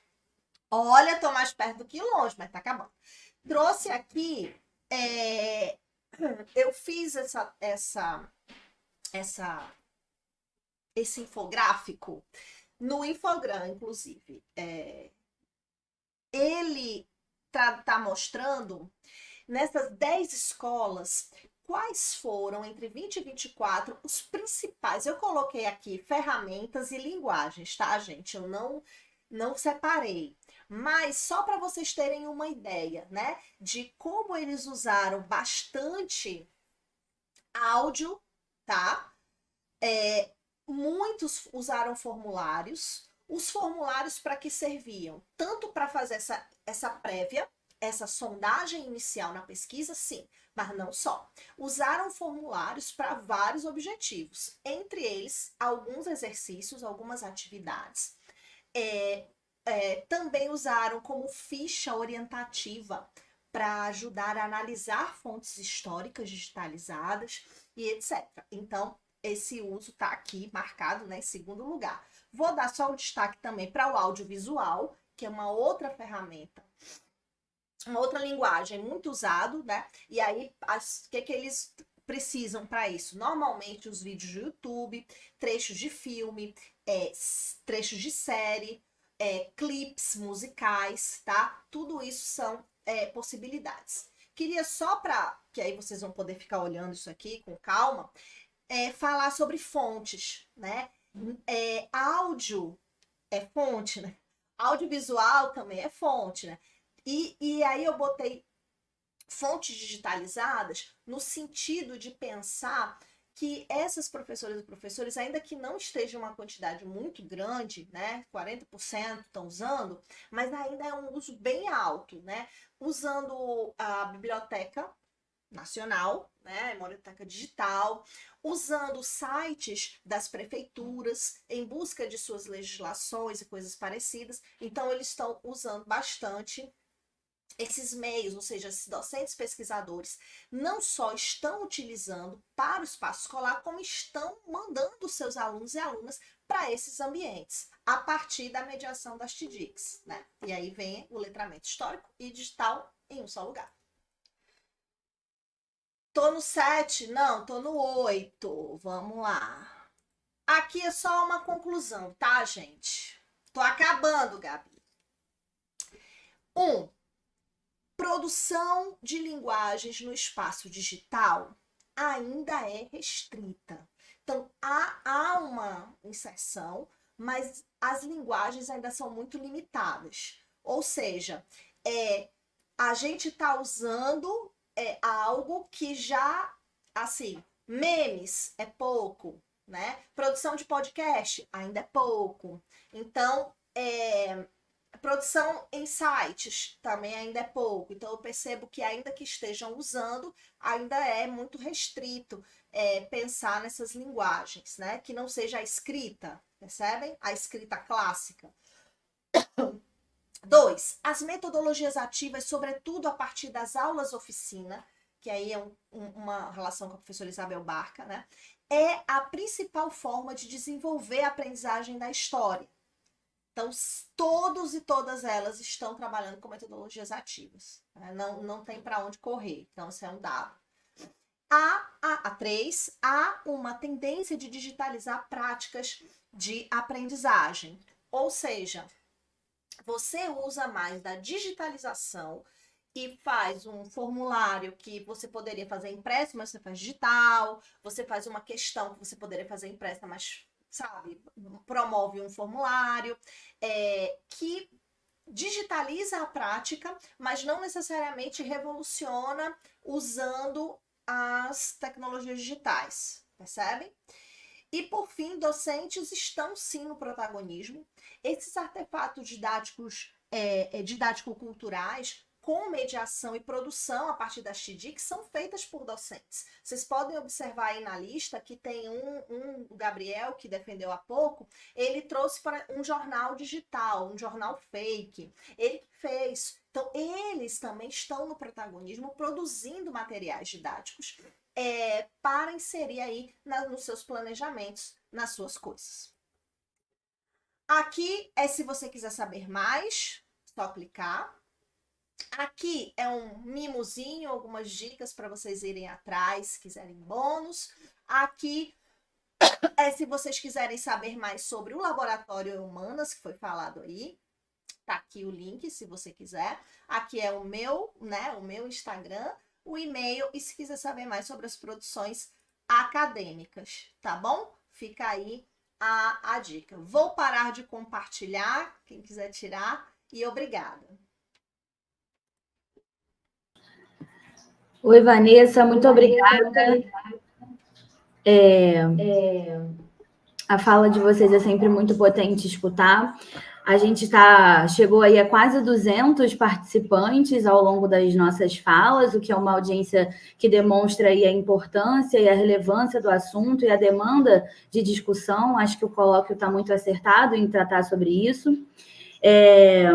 Eu acho que a gente podia convidar as outras duas professoras também para aparecer na tela com a gente, que eu vou apresentar uma pergunta para cada uma, que eu pude fazer a partir das perguntas que apareceram no chat. Vou pedir para que vocês tentem responder de modo mais conciso possível, para a gente respeitar aí o tempo de programação, né, do colóquio como um todo. Ao longo aí da fala de vocês e das perguntas que foram emergindo no chat, eu acho que gostaria de fazer 3 perguntas. na ordem, né, das falas de vocês. Alexia, eu queria que você comentasse um pouco mais aí sobre o racismo algoritmo e se você pudesse fazer isso em conjunto com os autores que você trouxe, lembrando que a professora Alexia compartilhou os slides que ela fez também no chat, muitas pessoas pediram os autores que ela está trabalhando, então isso está compartilhado lá, se você pudesse falar um pouco mais sobre o racismo algoritmo.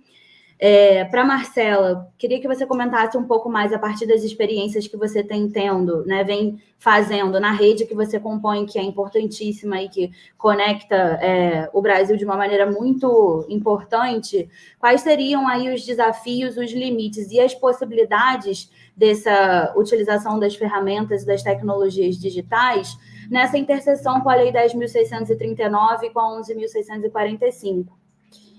E para a Vanessa, eu queria perguntar para você, eu acho que você traz uma pesquisa muito interessante, que é de apresentar as demandas que esses docentes em sala de aula têm e a partir das práticas que esses docentes vêm desenvolvendo. Eu queria que você comentasse um pouco mais, se você pudesse, sobre quais estratégias de formação docente para esse uso crítico dessas tecnologias são possíveis para nós, professores de ensino de história.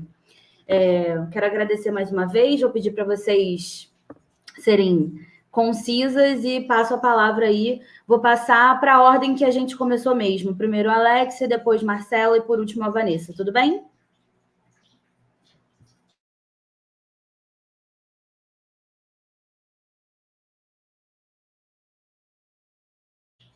Tem que ligar seu microfone, Alexia. Bom, gente, muito bom ouvir vocês, Marcela, Vanessa, né, e as experiências aí. Então, o racismo algorítmico é uma discussão muito importante pelos pesquisadores decoloniais, porque ele é uma maneira que nos permite conhecer um lado opaco, né, dos algoritmos, que é a questão de que eles são racistas, por exemplo, na identificação de pessoas negras nas câmaras de reconhecimento facial, né? E isso gera mundialmente uma série de problemas de prisão de pessoas incorretamente, né? E, inclusive, assim, dar alguns exemplos, nos aplicativos de geolocalização, se identifica bairros perigosos ou menos perigosos, o que atrapalha, por exemplo, o comércio, né, de algumas regiões. Isso tudo tem muito a ver com racismo algorítmico. É porque o tempo está curto, eu não vou conseguir mesmo discutir, eu só vou sugerir para entrar no blog do Tarcísio Silva, ele é Tarcísio com Z, está aí nos meus slides, tá? No blog dele tem uma linha do tempo sobre vários casos de racismo algorítmico. Nesse livro, que é o que eu mais trabalhei aí com vocês, né, para falar do problema das Big Techs e como é que uma das maneiras de reter o fluxo, por exemplo, na aprendizagem histórica, é problematizar as Big Techs historicamente, né, a sua história, a sua concepção e tudo mais. Então, o livro da Peirano, ela também discute em várias partes a questão da discriminação dos algoritmos, não só das pessoas negras, mas também das pessoas indígenas, latinas, mulheres. E a gente tem que pensar que isso tudo acontece porque os algoritmos que estão aí eu vou falar norteando mesmo, norteando a nossa navegação pela web, são algoritmos programados no norte global, né, por homens brancos, jovens e ricos, né? Então, essa é uma questão. E tem outros autores, a Nina da Hora, o instituto que ela criou é para isso, é para ativismo contra esse racismo algorítmico, né? E tem os outros aí, o Davidson, que tem um livro sobre a crítica hacker e fanoniana, né, que é decolonial das Big Techs. Então, aí nos slides tem vários autores que discutem isso, Né? E aí, então, só para dizer, porque alguém perguntou lá no YouTube o que seria reter o fluxo, né? Então, eu compartilho com a ideia de Paula Sibilia e de vários outros autores, mas essa ideia de reter o fluxo, eu me inspirei nela, de que a gente, né, para além de utilizar as tecnologias na escola, não estou em nenhum momento dizendo que não é isso para ser feito, a gente precisa reter o fluxo do uso dessas tecnologias, parar para pensar sobre essas tecnologias historicamente, né, e de como é que elas funcionam. O racismo algoritmo é um deles. Né? Então, e também para a gente reter o fluxo, para não ficar no primeiro conteúdo que aparece quando a gente faz uma busca ou quando a gente faz uma pergunta para a inteligência artificial. Né? Então, a gente precisa trabalhar com essas narrativas, nos detendo nelas e indo além delas para confrontar diferentes narrativas e, inclusive, para dar visibilidade para tantas narrativas como essas que a Vanessa, a Marcela expuseram aí, como o Portal do Bicentenário, né, que é uma dos coletivos que eu participo, que não ficam visíveis quando as buscas são feitas. Né? Isso também é uma maneira de discriminação algorítmica, né? O que os algoritmos apresentam ou não para nós. Então, é isso aí.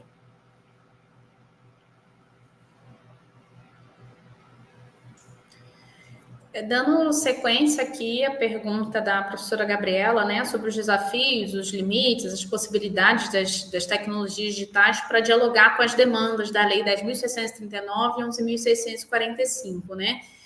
Primeiro, fortalecer dentro da formação de professores as discussões sobre as leis, porque esse foi, inclusive, o tema da minha prova de aula aqui no concurso da Universidade Federal de Roraima. E eu falei, nossa, como é que a gente vai trabalhar isso, né? Como é importante trabalhar isso dentro do estado, como eu disse, proporcionalmente mais indígena do Brasil, né? E, às vezes, o que é óbvio para a gente, no sentido de que a gente está discutindo sobre isso na academia, nas escolas, a gente agora tem a professora Maria Luísa Fernandes e a Stephanie Muniz, que estão fazendo pelo CEFOR, que é o Centro de Formação de Professores aqui do estado de Roraima, umas andanças nas escolas para trabalhar as demandas da lei, né, 11.645. E elas têm discutido que essa discussão ainda não está posta. Por mais que a gente ache, nossa, a gente está há quantos anos falando sobre isso? São 20 anos da 10.639, mas, gente, isso não está posto ainda. E aí, Gabi, eu acho também importante dizer que nos espaços que nós ocupamos, na escola, nas universidades, muitas vezes a gente ainda reforça uma lógica sul-sudeste centrada. E acho que, Vanessa, a gente tem conversado muito sobre isso, né? O lugar dela no Nordeste, o meu lugar agora no Norte. A Vanessa teve uma andança também aqui pelo Norte, né? Na Universidade Federal do Pará, enfim, estudou, teve grande parte da vida dela foi nesse processo migratório, acho que ela entende bem isso também, de como a gente ainda no campo, a gente ainda precisa questionar e tensionar isso. E a gente observa, às vezes, isso nos ditos espaços de poder, como ainda é visto como exótico, como, que legal que você está lá, né? Mas, assim, o que significa eu estar aqui de corpo, né? Na ideia de corpo-território. O que significa a gente estar aqui para pensar essas outras epistemologias? O que significa, né, a gente realmente deslocar o nosso pensar e o nosso fazer no diálogo com, e não apenas falando sobre os povos indígenas, mas com os povos indígenas, né?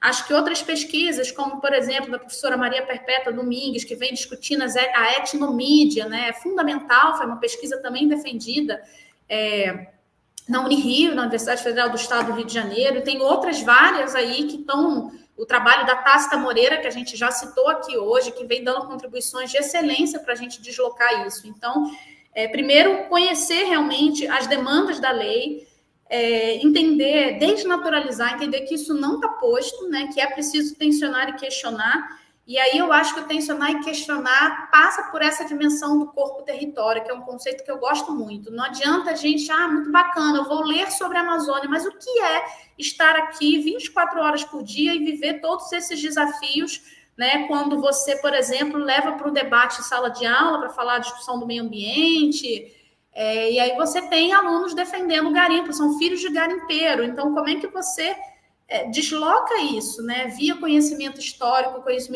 escolar? São espaços de muita tensão, né? E aí eu acho que defender essa educação democrática, né, que as várias falas permearam aqui, é fundamental. E fora isso, especificamente da tecnologia, os desafios que a gente sabe, de acesso, né, de permanência, a gente brinca aqui, a gente tem as figurinhas aqui em Roraima, né, que é a fibra rompeu, né, aí é uma mulher caindo, tropeçando, porque todo dia o tal da fibra romper, e como é que a gente produz conhecimento, como é que a gente produz dentro das humanidades digitais quando a gente tem muitas dificuldades da própria qualidade da internet no Brasil, né, e todo esse questionamento que a Alexia traz, da não neutralidade, que também entre nós a gente repete muito, mas isso também não está posto, né? A gente ainda tem uma lógica de muitos alunos nossos, você abre a internet, confia nos primeiros 3 sites que você vê, quem produziu, com quais interesses, com quais objetivos políticos que estão ali por trás, né? Como a Alexia falou, às vezes parece até que a gente entra num universo que tudo é mundo da conspiração, mas, gente, a gente tem que questionar realmente, porque isso não está colocado. Então, eu acho que pensar as demandas das leis que você trouxe, né, relembrando aí para a gente, é produzir com. Né? Hoje eu tenho grande parte do meu público de estudantes são alunos indígenas, ainda que não assumam essa identidade por inúmeros fatores, né? Inclusive esse próprio processo de reconhecimento de si, né, de vencer barreiras e preconceitos por uma sociedade que coloca o tempo todo que isso é ruim. Então, mudar e transformar isso passa, e eu vou sempre repetir, por um processo do sensível, que é um processo de acolher isso, de entender como é que isso foi historicamente construído e sedimentado, e valorizar essas vozes. E é por isso que acho, né, a Gabi participa do nosso grupo de estudo, você tem visto isso com a gente, que a gente tem tentado cada vez mais ficar no bastidor e deixar, assim, protagonismo de quem é. Eu já tive a chance de fazer meu mestrado, doutorado, que bom, né? Que bacana.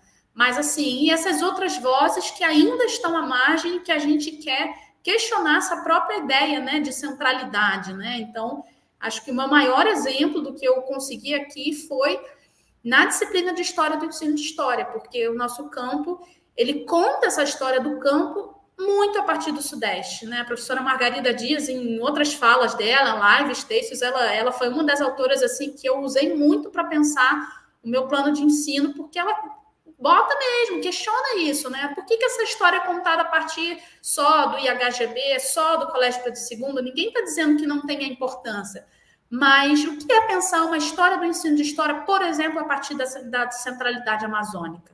Então, a gente conseguiu montar um plano de ensino todo só com base em intelectuais mulheres, o que para mim já foi uma vitória muito grande, porque a gente tem muita produção das intelectuais mulheres, e valorizando também as narrativas, as vozes e as autorias indígenas. Então, eu quero pensar a história desse campo a partir do lugar que eu tô, né? E eu acho que isso foi um deslocamento assim que me deixou muito feliz. Me questionei muito, será que isso é a história do ensino de história? Mas aí entra nessas disputas, né? Que foi dito, como foi colocado na mesa de abertura, a gente está disputando sentidos de ensino de história digital, do conceito do que é inovar, do que é tensionar esse currículo de história. Então, é isso, sabe? Eu acho que essas respostas elas vão sendo construídas a partir das pesquisas, como a Vanessa trouxe, né, do que as alunos têm produzido, construído, que hoje a gente consegue parar para pensar, refletir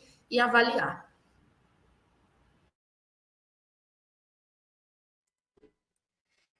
A pergunta que a Gabi trouxe, ela é tipo assim, né? Um novo doutoramento. Ou sei lá, um novo doutoramento em ensino de história, porque, né? Como fazer, né? Esse processo da gente inserir as TDICs no espaço escolar, quem diz como vai ser, quase nunca sou eu. Quem diz como vai ser são os colegas que estão na educação básica, porque vai depender do que eles têm de estrutura material, assim, de estrutura, né? Vai depender também um bocado da criatividade e, sobretudo, de algo que a gente fala pouco, mas que cada vez mais eu tô pensando sobre isso, que e o que essa turma, o que esse perfil dessa turma pede? Porque às vezes você tem o mesmo receita de bolo, mas ela é totalmente diferente, né? Porque você não consegue aplicar a mesma coisa em todas essas turmas. Essas turmas também, essa relação dialética que vai dar esse resultado entre o querer, esse ideal de um lado, né? Que o professor acha que vai funcionar porque ele conhece a estrutura da escola, mas ele também tem que ter esse movimento com as turmas. E aí, em cima dessa relação, eu posso te dar um exemplo de algo que funcionou muito para Elisângela, ela disse, eu experimentei com uma turma que gostava trabalhar podcast. E eles elaboraram, não era trabalhar, eu vou botar um podcast como uma linguagem a mais para aprender história. Eles vão fazer o podcast, né? E isso funcionou. Só que aí ela pegou outra turma, outra coisa. E aí ela veio fazer o mestrado. Ela já tinha experimentado, percebem? E aí ela disse, bom, acho que eu vou por esse mesmo caminho. E aí, ao interagir, pensar, refletir sobre sua condição também naquela escola, e como ela estava, e como estava a turma, ela resolveu fazer blog. Nada a ver com o que ela tinha, porque também tem essa dinâmica de que a turma vai aderir, né?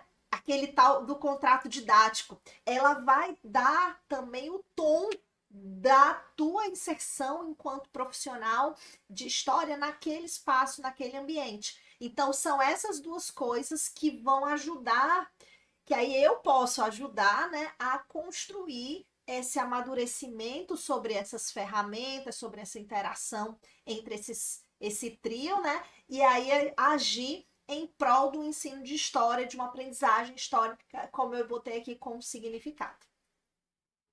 Não sei se eu respondi, porém tentei.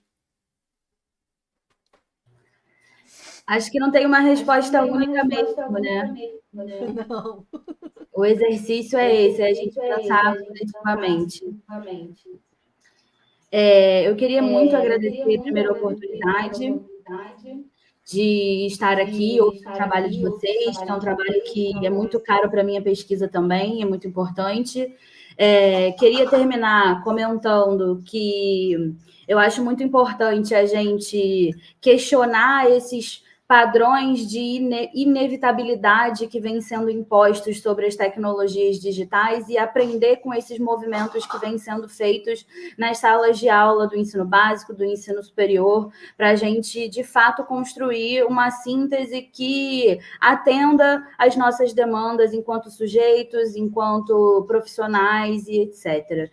Queria muito agradecer mais uma vez a organização, as professoras Marcela, Alexia, Vanessa. Queria convidar a todos que participaram com a gente aí dessa primeira mesa. Foi uma participação muito bacana. Depois, quem não acompanhou o chat, olhem o chat, que tem muitas perguntas, muitas considerações. É bem interessante. Mas a gente vai ficando por aqui e eu queria convidar vocês para continuarem com a gente ao longo do dia, nossa próxima mesa, que se chama Que Fontes para Que Avaliações em História, que vai ser ainda hoje, no dia 16 de setembro, às 14 horas, com os professores e pesquisadores Antônio Santisteban, Cristiano Nicolini e Marcos Bonfim, e na mediação, o Iago Gonçalves. Então, a gente espera vocês aí ao longo do nosso colóquio, que termina amanhã. Muito obrigado para todos, todas e todes. Boa tarde.